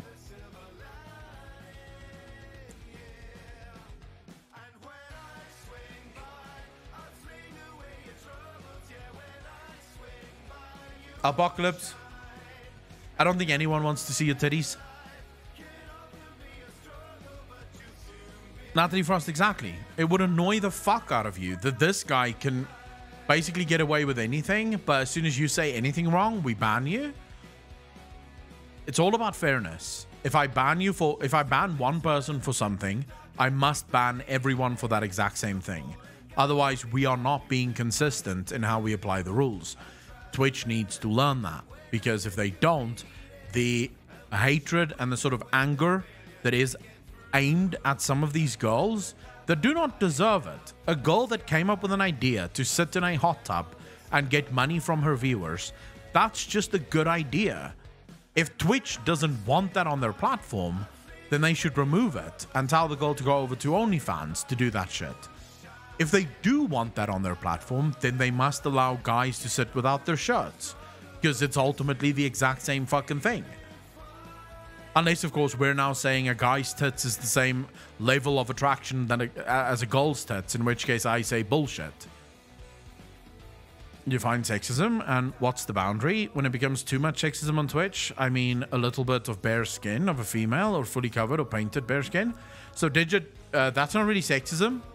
The sexism is what guys say to those girls, right? There are guys that's angry because the rules are not applied equally. Obviously, there are just sexist pieces of shit that would be sexist regardless of whatever, right?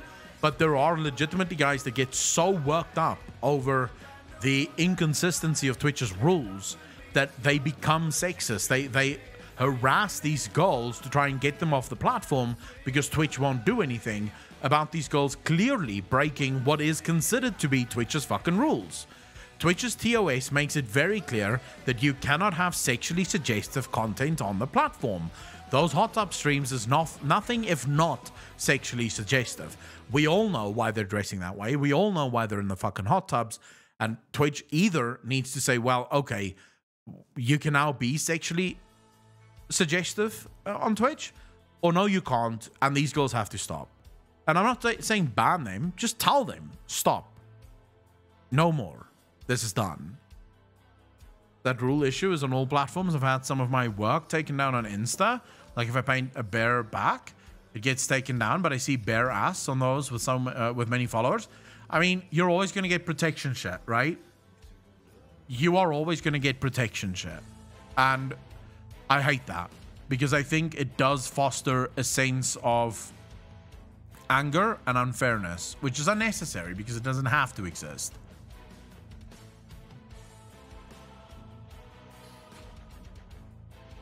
An OnlyFans account to do the noodle copter for money? Oh wait, girls are not that stupid to pay for that stuff.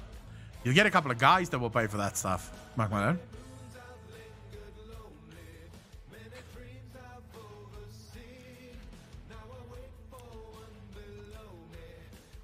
I'm curious about how adult stars feel about this new Twitch meta.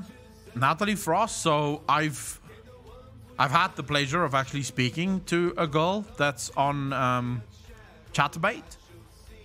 They don't have much respect for it because, in her own words, she's out here every day doing sexual things to herself, even when she's not necessarily in the mood, right? In order to create the content that she creates. And these girls sit there and do fuck all and get pretty much the same amount of money. So it's definitely not, it's not a love relationship. At least from some. Obviously, I only spoke to one girl. So I don't know how other girls feel about it. Love when Alpaca does the helicopter for me.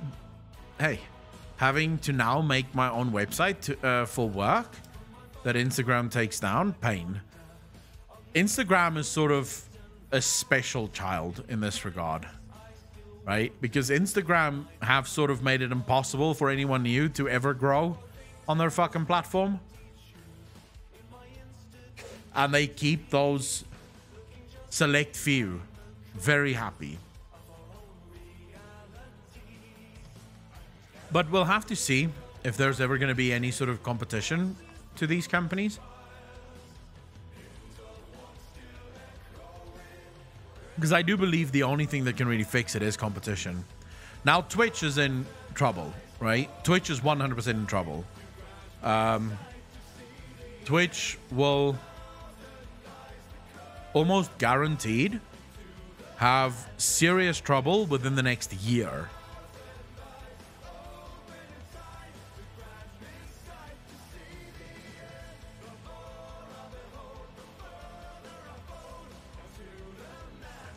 Within the next year, Twitch is going to, I think, feel a lot of pain from YouTube. I foresee a world in which a lot of the big Twitch streamers will leave Twitch for YouTube. Your tea drinkable yet, Akko? Yeah. I've been drinking it. Do you mind now? Apocalypse, we're only going to be streaming for a short while still. Otherwise, I would have gone to stretch. But I am sort of comfortable because I'm sort of leaning back and moving, so my back isn't feeling too miserable. But it's not actually feeling bad at all. Mainly because I've spent half the stream sort of lying back rather than sitting up. What was I about to say? I wanted to tell you guys something. Oh! How many of you think YouTube is going to overtake Twitch as the premier streaming platform in the next 5 years?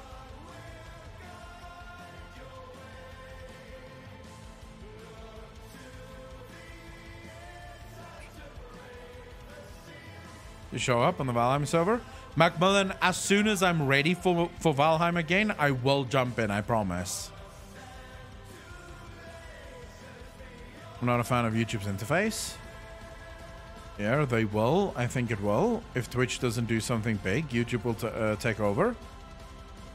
Alright, so if YouTube doesn't focus on this, will not happen, I think. Okay, so calculated to everyone that's sort of going yes and everyone that's sort of going no for whatever reason.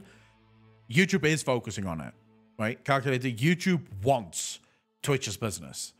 YouTube have realized that there is an incredible amount of money in live streaming and there is an incredible amount of growth hidden within live streaming. So Twitch have already announced that they're doing a complete makeover, right? So they are changing the interface of the streaming completely. From start to finish, they're going to change everything.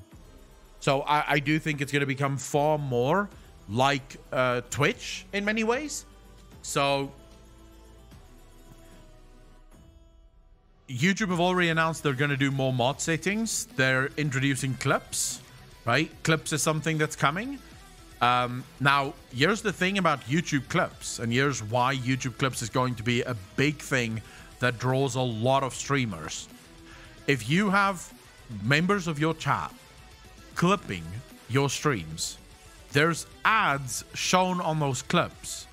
That is a massive fucking viewer monetary stream for streamers that they do not get on Twitch, because VODs and clips do not get ads. So there's no money in VODs and clips for a streamer. It's literally, we love the clips because it keeps sort of book of your history. It sort of keeps a journal of everything that you've done in the past. But outside of that, means nothing, right? From a money perspective, YouTube streamers are going to kill if they can change the user interface to make it more friendly for viewers. YouTube already has, to my mind, a superior video service. Watch live stream and got ads, by the way, Echo. On Twitch, because that's very rare on Twitch. But YouTube already has, to my mind, a superior video streaming service. In terms of just the video quality, you can do a higher quality stream on YouTube. You can do YouTube streams the same quality as you can do. You can go 4K 60 if you have the equipment for it and you have the internet for it. You can do a 4K 60 stream, and everyone, regardless of how good their internet is, can watch your stream because it's already allowed, right? They already have transcoding built in. YouTube has a bigger audience base that can potentially be converted into live stream watchers. Not only that, but YouTube actually gives a streamer. So, for example, imagine if I did every single stream every single week on YouTube rather than on Twitch. How many viewers do you think we would have had by now over on YouTube? Imagine if all the time that we spent on Twitch streaming, we did that on YouTube instead. So Tuesdays to Fridays on YouTube as well as Sundays. We'd probably be close to 3,000-4,000 viewers every day, just logging in, because we do a lot of lore discussions here, which would work on YouTube as well. People would come in for the lore. They would enjoy an hour or 2, 3 of lore. The money would be a hell of a lot more. I just prefer Twitch for the community. But what happens when YouTube actually manages to create the same kind of community feel on YouTube? Because right now, YouTube doesn't do that. Right now, I would say YouTube is miserable when it comes to community. The connection you feel with your Twitch viewers and the connection that Twitch viewers feel with each other is just far superior to what I get on YouTube. Do you guys get the same sort of feel? Like, Twitch just feels more intimate? It feels more connected. It feels like you're... just feels like you can hang out more, and there's more of a gateway to actually communicating with each other, as well as communicating with the streamer, right? But if YouTube can simulate that, and they can manage to do that, what's the reason for streamers to stay on Twitch? You have to think about this. Right now, what I'm doing is I'm trying to convince people who watch me on YouTube to also come watch me on a completely different platform. Whereas if I only streamed on YouTube, they're already on the platform. They're already on the channel. So they may as well just watch everything else as well, right? To be honest, I've never been a Twitch fan, but since you are streaming here, that's when I started being a bit more active here and watched some other gaming and music streams, but I actually preferred YouTube over Twitch for years. I was the same, Macmillan, until I got into the Twitch thing. Are you allowed to stream on both platforms at the same time? Zamakar, no. No. That would be against my partner agreement. 100%. They would yeet me off this platform so fucking quick, I wouldn't even be able to collect my fucking cash.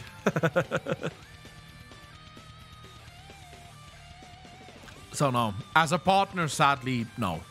If I never accepted partner and I never accepted affiliate, yeah, I could stream wherever the fuck I want it. But as a partner, sadly, no. I think in a year from now, as a mod, I seriously prefer Twitch over YouTube. Yeah, there's also the whole mod thing, that mods are very limited in the things that they can do. But just simple things that YouTube needs to get right if they want to take on Twitch. You need to figure out a way to do gifted subs or gifted memberships on YouTube. It has to be figured out. As much as people think that's not a thing, gifted subs is a huge thing on Twitch because you allow to participate directly in the community.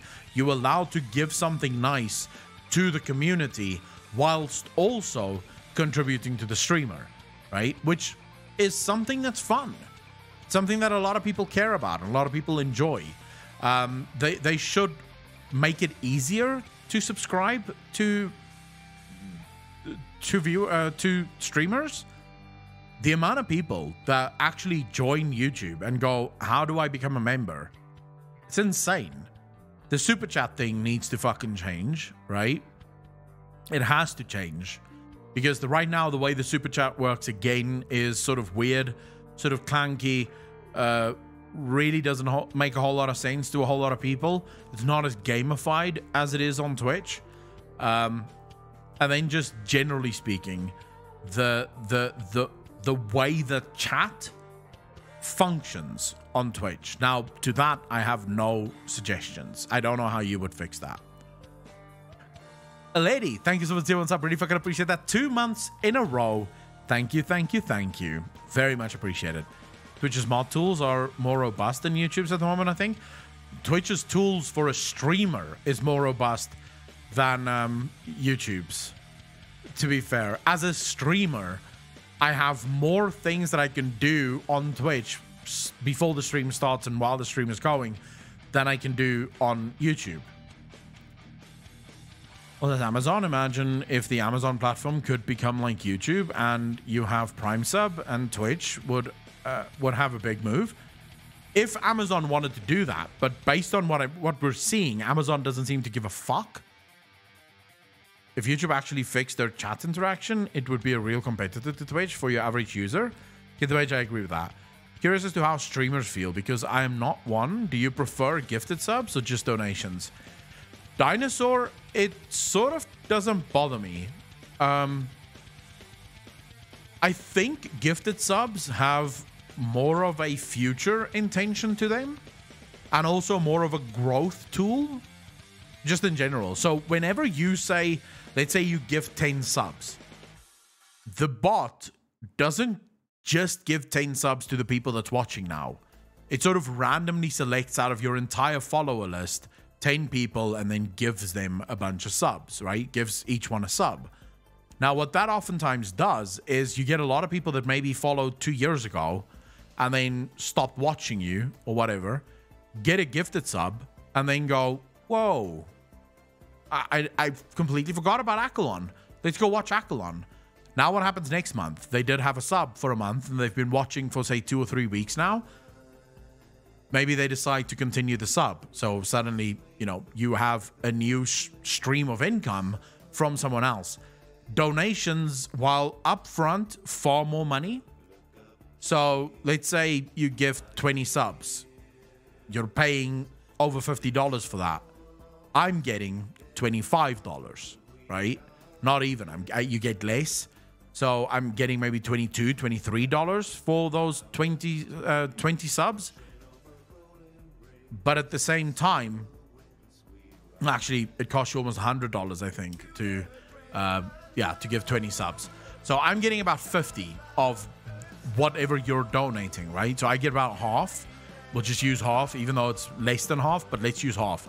So I get about $50 out of the $100 that you just spent. Whereas if you donated, I'd be getting $99. But in terms of what that does for future growth, there's nothing, right? That's just $100 straight, no future growth metric, no impact on the channel moving forward. It's just $100 and that's it. So personally, I prefer gifted subs if I'm gonna prefer anything. But I don't mind, right? Either way is fine. Whichever way people want to do it, I'm good with. It's your money after all. The very fact that you're giving it to me is sort of a big deal.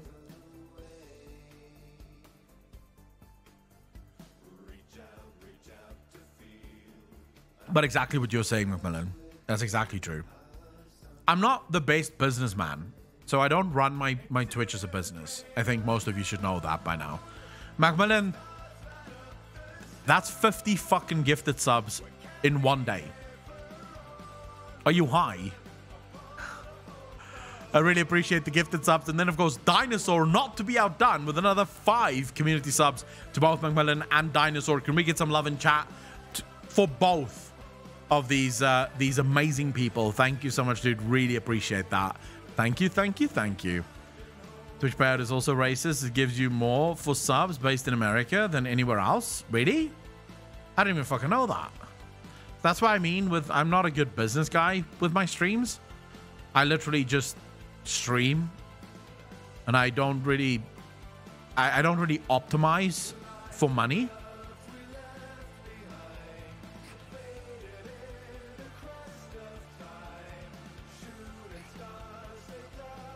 Just wanted to show some love. It's not about matching. I appreciate each and every single gifted sub.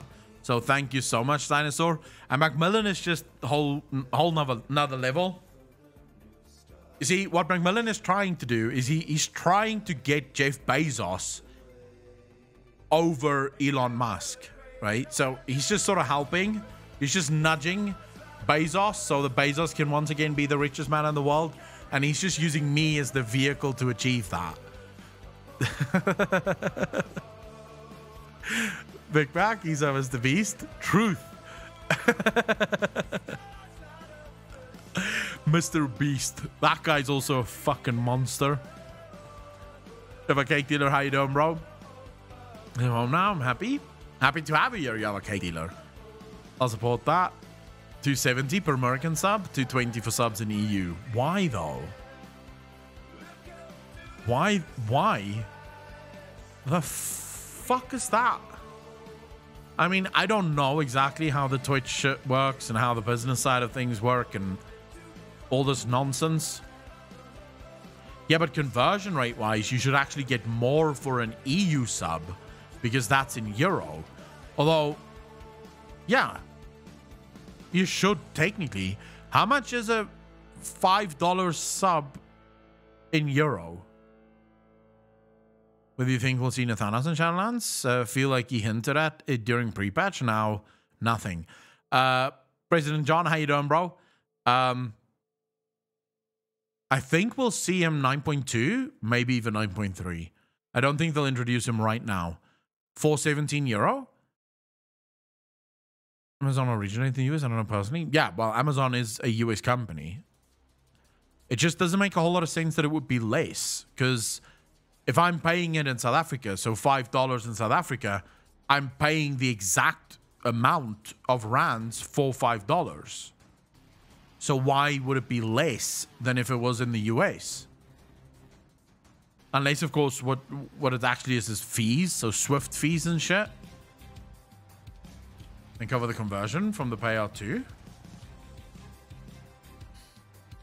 So they basically doubled up.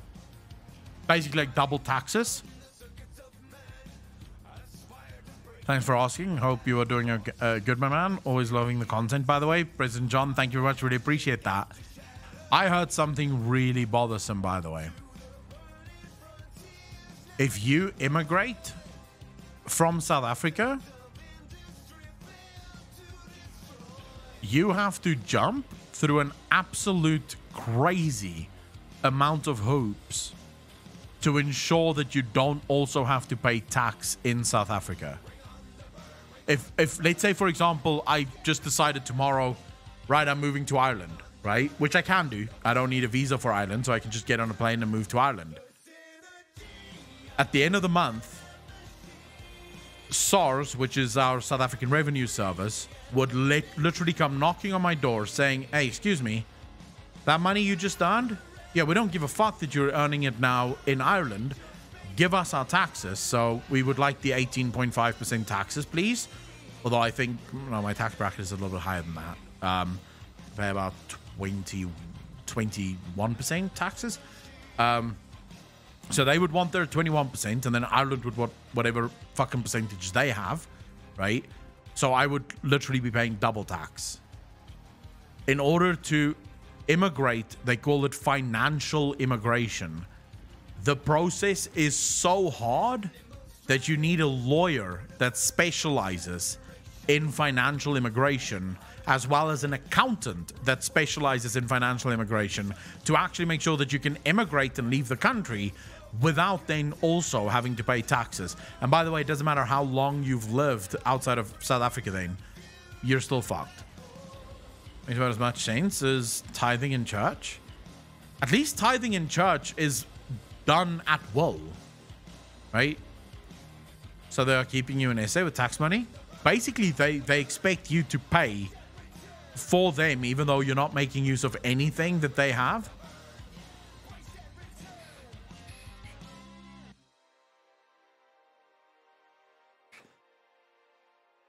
But I do think I should start looking at the possibility of moving to fucking Ireland. The US is going to take so long. And even then, there's a good chance that they could just say no. Whereas with Ireland, that'd be an easy move. Am I the only one that wants North Korean people to be free? Capstone, no. Everyone wants that. Found a good article about it, but I can't post links, right? Tajano, no, but you can send it to me on Discord. Extorting you for claiming your origin. True. Ireland's a nice place. But our steak dinner. Natalie Frost. I would rather live in Ireland, get dual citizenship with Ireland, South Africa, and then move to the US, right? And then just drop the fucking citizenship from South Africa. Because I could always get that back if I really wanted to. But then I'd have dual citizenship between the US and Ireland. Then stay in South Africa for the amount of time that I would need in order to actually get to the US. The US is not easy to get into. Not easy at all. Come to Germany, Akalon. Captain, I don't speak a fucking word of German. I can say Guten Tag, Guten Morgen. That's it. And Scheiße. I can say Scheiße. But I don't think that's going to get me very far in Germany. Back to the UK, so Alex doesn't have to deal with syncing issues. I mean, Ireland is technically UK, not UK, but it's close enough, right? Scheiße. Scheiße. You don't speak Irish either? The fuck? They speak English, bro. They do speak English. It doesn't sound like it, but I promise you it is English.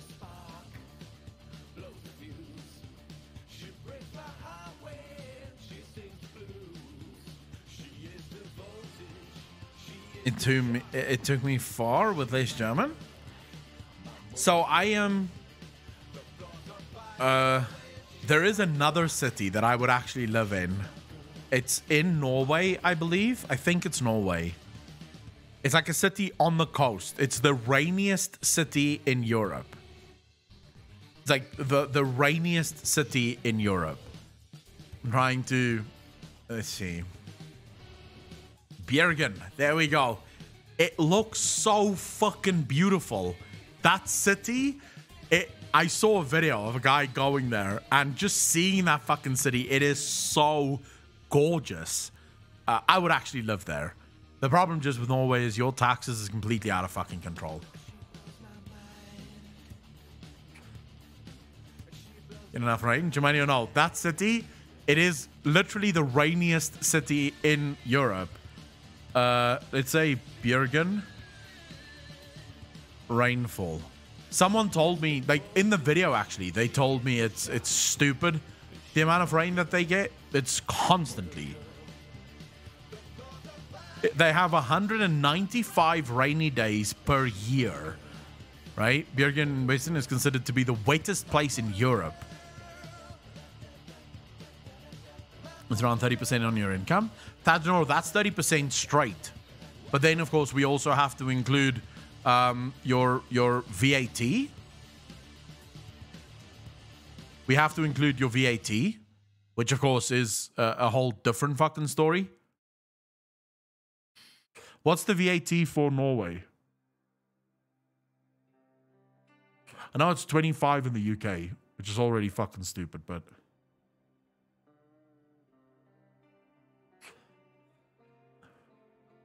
$195 rainy days a year. That's good, bro. 133 days on average. Same, it's 25.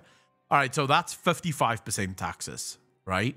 That puts your taxes at 55%. In other words, the government gets 50% of all the money that you make. It's theirs. They claim it. Thank you. I realize there's a lot of mathematics to go into, so it's not technically that the government gets 50% of your money, but that's a lot of money for me. Consider that the way...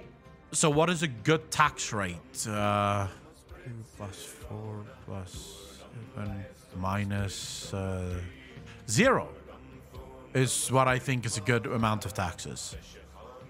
A good solid 0. Fuck it. Let's round up 0. That's what I think is good taxes. Why? Because I think the government wastes money. I have never met a government that actually spends money in a way that I would be okay with. So if you go 55% fucking taxes versus what I want to pay, which is 0, it's a lot of fucking taxes extra. The government should pay you for allowing them to destroy the environment. Then come to Greece, hint, hint, Alaska. No, I just don't like the fact that they think they can take my money. I hate it. But I realize anywhere in Europe, I'm going to be fucked. Like, I'm going to have to pay high taxes anywhere in Europe.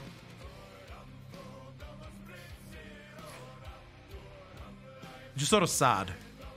Do you think there'd be a president in Europe that would be okay with me just living there and not paying taxes? Like, I won't use the roads or anything. I'll just live there.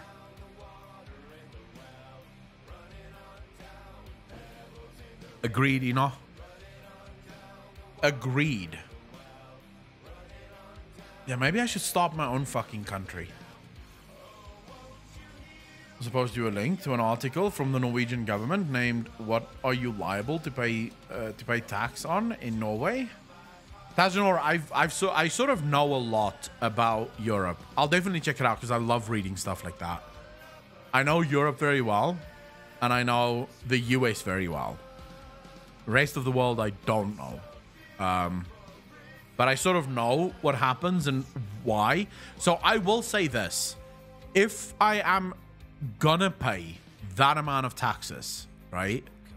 Which is not that much higher than what I'm paying in South Africa right now, to be quite frank. Consider that for all the money that I pay in taxes in South Africa, I get nothing back. I don't make use of state medicine, right? Because you die if you go to a state hospital.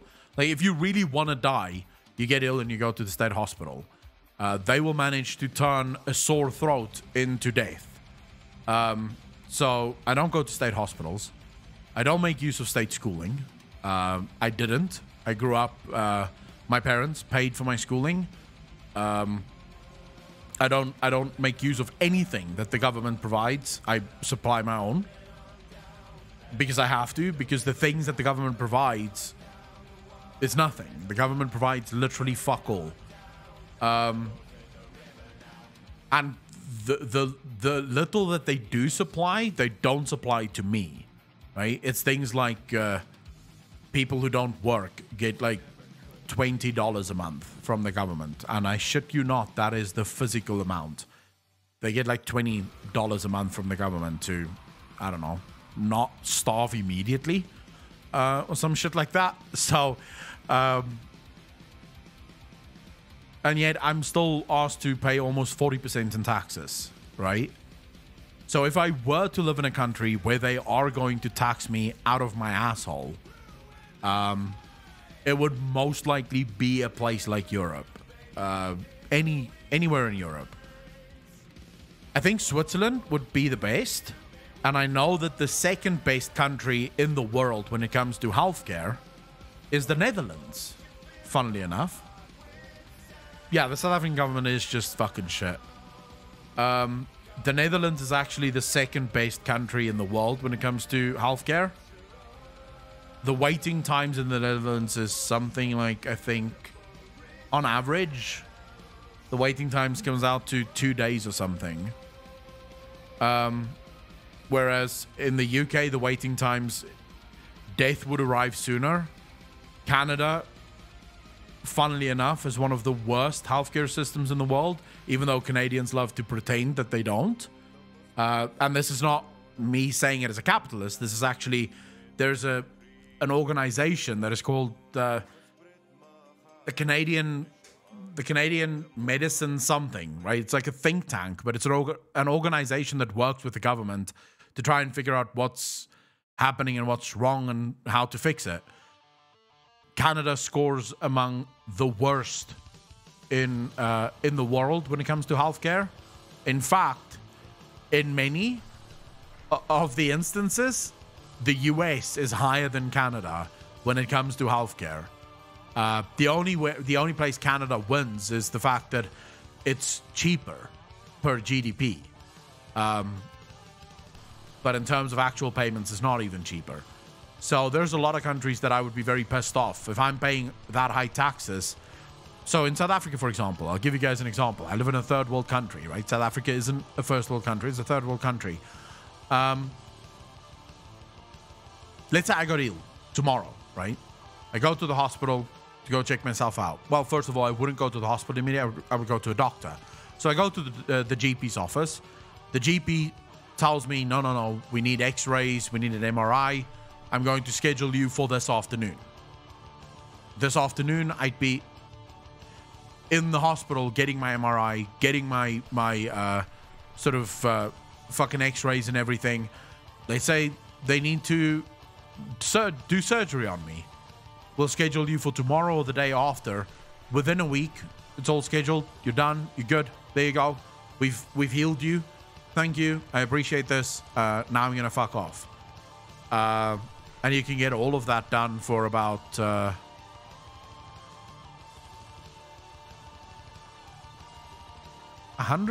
$200. Yeah, I think $250, $250. That would cover everything. Or you could just go for the hospital plan, which that's sort of fucking $60, $70 a month, and then you get all hospital visits are free, or included. If you go to the hospital, no matter how long you stay there, no matter what they need to do, the insurance will pay for all of it.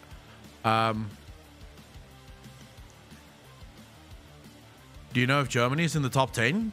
I think Germany is in the top 10, but remember, Germany is very different. Capsaron. So Germany, at least based on what I understand, in Germany, you have to have healthcare, but most of your healthcare facilities, most of you is private health insurers. So the government doesn't actively have its own healthcare.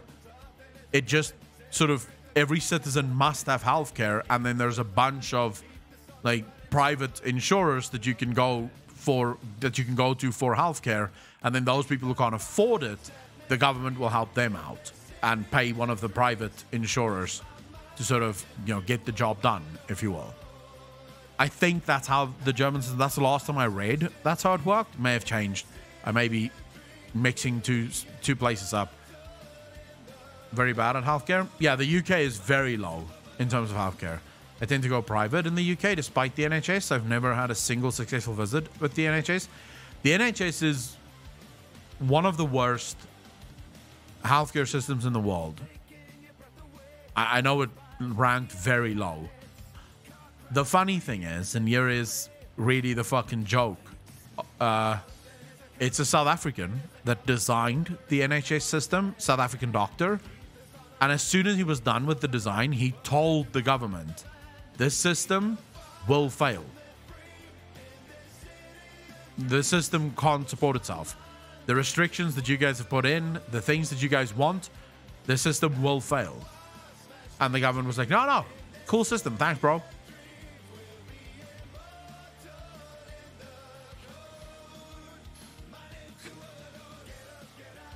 Rhinostein, so you see, the thing in South Africa is what keeps costs in South Africa barely, or at least reasonable, is the fact that if you go, if you want a health insurer right now in South Africa, there's 12 to 15 to choose from, right? So the competition forces prices down. They can't do it any other way. If they're gonna survive, they have to be as cheap as humanly possible. They have to come up with different sort of schemes to get more people covered, because that's the only way it works. That's why a fairly recent product, but that's the thing that I have, is a hospital plan. It's literally called a hospital plan. It's a fifth of the price of full-blown healthcare, right? So with full healthcare, everything's covered, right? If you need medicine, if you need to go to the doctor, if you need to go to the dentist, it's all covered. With a hospital plan, only the hospital is covered. So the things that would really cost you a fuck ton of money, those are the things that's covered. So the way that works is, if you were in a car accident and you had to go to the hospital, they'll cover everything. And you can even pay a small, like $2-3 on top of your existing to also remove any sort of excess payments. So you don't have to pay excess, right? Which means they cover everything from start to finish. Once you get booked into the hospital, right up until the time that you leave the hospital, all of it's covered within the hospital bill, and they pay for all of it. And then you get obviously different tiers of healthcare depending on what you want. And then for the most, if you really want a top tier medical aid, you'd pay about $600 a month, but then that includes plastic surgery. So any sort of cosmetic surgeries that you want would be then included in that. Lost Ghost, how you doing, bro? Insurance here is rough too, especially if you're insuring your family. My brother pays like $1,300 a month for him, his wife, and 2 kids. Insurance in the US is a pyramid scheme. Off topic, did you see Bobby got cut in both his bonus and salary? Did he cut it himself, or was he told that he needs to cut it?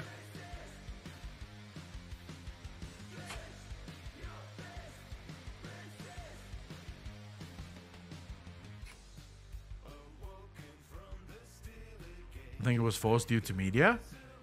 He cut it himself, probably for PR. So I will say this: Bobby Kotick does nothing for PR. Ranasdane, let's be clear on this. Nothing Bobby Kotick does is ever for PR. He's done a lot of good shit and a lot of bad shit, and he's never really seeked media attention for it. Actually, I would say he's the least weaselly guy you know, because he doesn't do things for PR.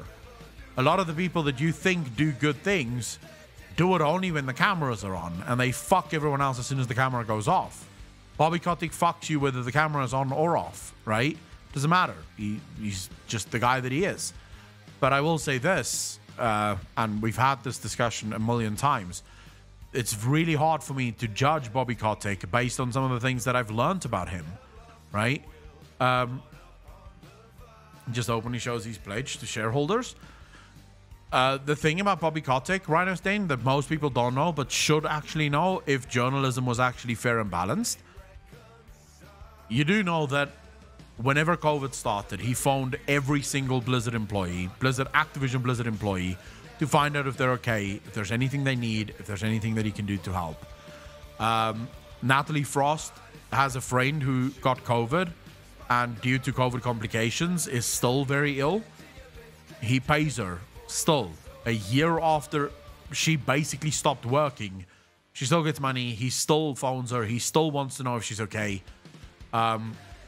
He's not. But he doesn't do these things and ask the media to write about it. He just does it. Right? He doesn't give a fuck about PR. So in that sense, if he cut it, is he did it himself? But we know that's not true. It happened at the same time as Blizzard hiring again. No, I do think because Apocalypse, this is something that they wouldn't be able to lie about. Right? If he was told that it was because it's something that could affect the share price. If he did it himself, shareholders might not really care that much. But if he was told to do it, shareholders need to know this because it could signal that there's something going on within the company that could affect the overall sort of money supply of the company. So I don't think this is something that they couldn't lie about this. If they said he did it himself, he most likely did it himself. If they don't, they could be investigated by the ACC for, well, basically lying. Kildana, I just think he's not. So he is what I consider to be a proper conservative, right? He is. We know that he is. He's donated to the Republican Party multiple times. I think almost all of his donations have always been to the Republican Party. I believe he is a registered Republican, actually. But I believe he is a conservative in that conservatives do not... If you boast about the good things you do, according to religion, at least, according to the Bible, you've already received your praise. So you won't receive any praise in heaven. You won't get anything good happening to you in heaven because you've received your praise on earth. So that way he is just a old school conservative in that if you do good things, you don't walk around and tell the world about it. Then it's no longer a good thing, right? If you're boasting about the good things you do, you're normally religious. Get the page, not actually true. The vast majority of religious people that I know do not boast about their religious or their good deeds. A real alpha never boasts. They rely on their actions to speak for them. Do for the good it does, not for the good it brings to you. Exactly. I never trust any of these people. Jace, how you doing, bro? I never trust any of these cunts who on Twitter go and say, oh, I just donated $1,000 to X. It's like, get the fuck out of here. Hey, what do you want? You want a medal? I don't... Like, why are you doing that? Why must everyone know that you just donated money? Donate the fucking money and then fuck off. Keep that shit to yourself. But no, most people do good things because they want other people to see they're doing good things. Dimitri, thanks for the follow. Really fucking appreciate that. Welcome to the channel. Thank you, thank you, thank you. Yeah. I give to charities. You'll never see or hear anything about it. I will never make it public. I don't give every month, so don't think I'm a good guy. I give whenever the fuck I feel like it. And I don't always feel like it. So, some do it for the clout. I think most people do it for the clout. There is actually a theory that suggests that there is no such thing as true altruism. You know the good guy, Echo? As long as you guys know that. warms the heart. Or doing good things, expecting something in return, praise or some fame, etc. Exactly. I know so many people that do that. But there is a theory that suggests that there is no such thing as true altruism. And that every single thing that people do, good thing that people do, they actually do out of selfishness. Some people make battle pets to get other people to pay for their tax write-off. I've heard that. There is truly no selfless act. No, everything you do is selfish. If you do something good, let's say you go help out a soup kitchen, you're doing it so that you can feel good, which immediately makes it a selfish act. Like right there, you're selfish because you're actually doing it for yourself. Joey sort of played with that or made jokes of that, but it is actually based on literal psychology, Apocalypse. So the joke that they were making, it's based on actual psychology. With that theory, if you do things for others, you enjoy their appreciation, so therefore you are doing the good deed to get the good feeling. Yeah, which is very human. If I give money, I just give my stuff away and free food because I love cooking, but I'm on a diet.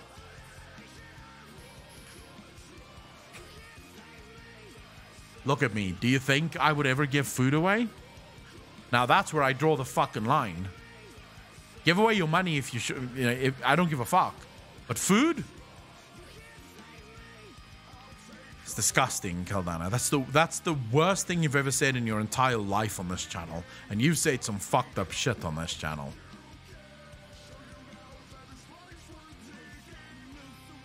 Fun fact. Watch when you yawn around people. Those who taste high in sociopathy tend to not respond with a yawn. Then that is true, but also it can also just be because of a lack of connection. People through lower mythics to help them, but ultimately it's to see big numbers. And I've said loads of weep shit. I'm back, fucker. J6 Core, welcome back, dude. Really happy to have you here. Right as I'm about to end the stream. But hopefully we'll see you in the future. Like from now on, you'll be here. Yeah, Rhinos, then there are exceptions to that rule. That's why it doesn't really work. Because there's also a connection that's required to some extent. But for the most part, let's have the game.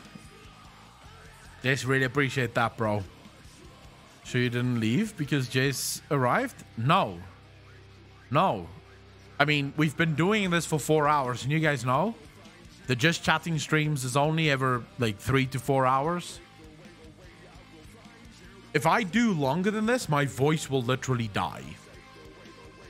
Like, it will literally die. I want to hump you.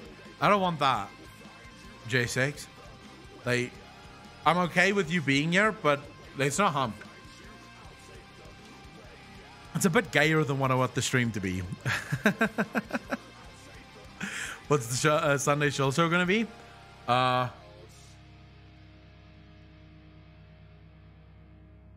I genuinely haven't decided yet what I want to talk about, Alex.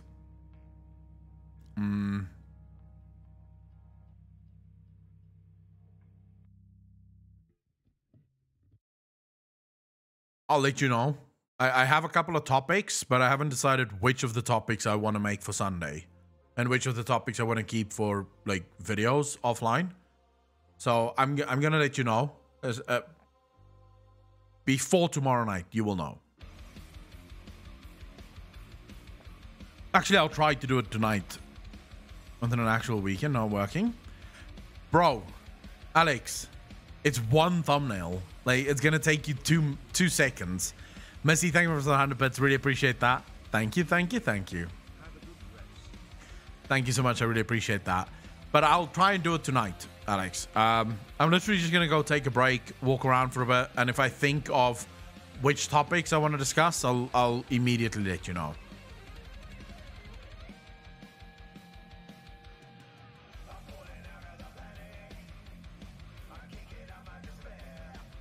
Actually, fuck it.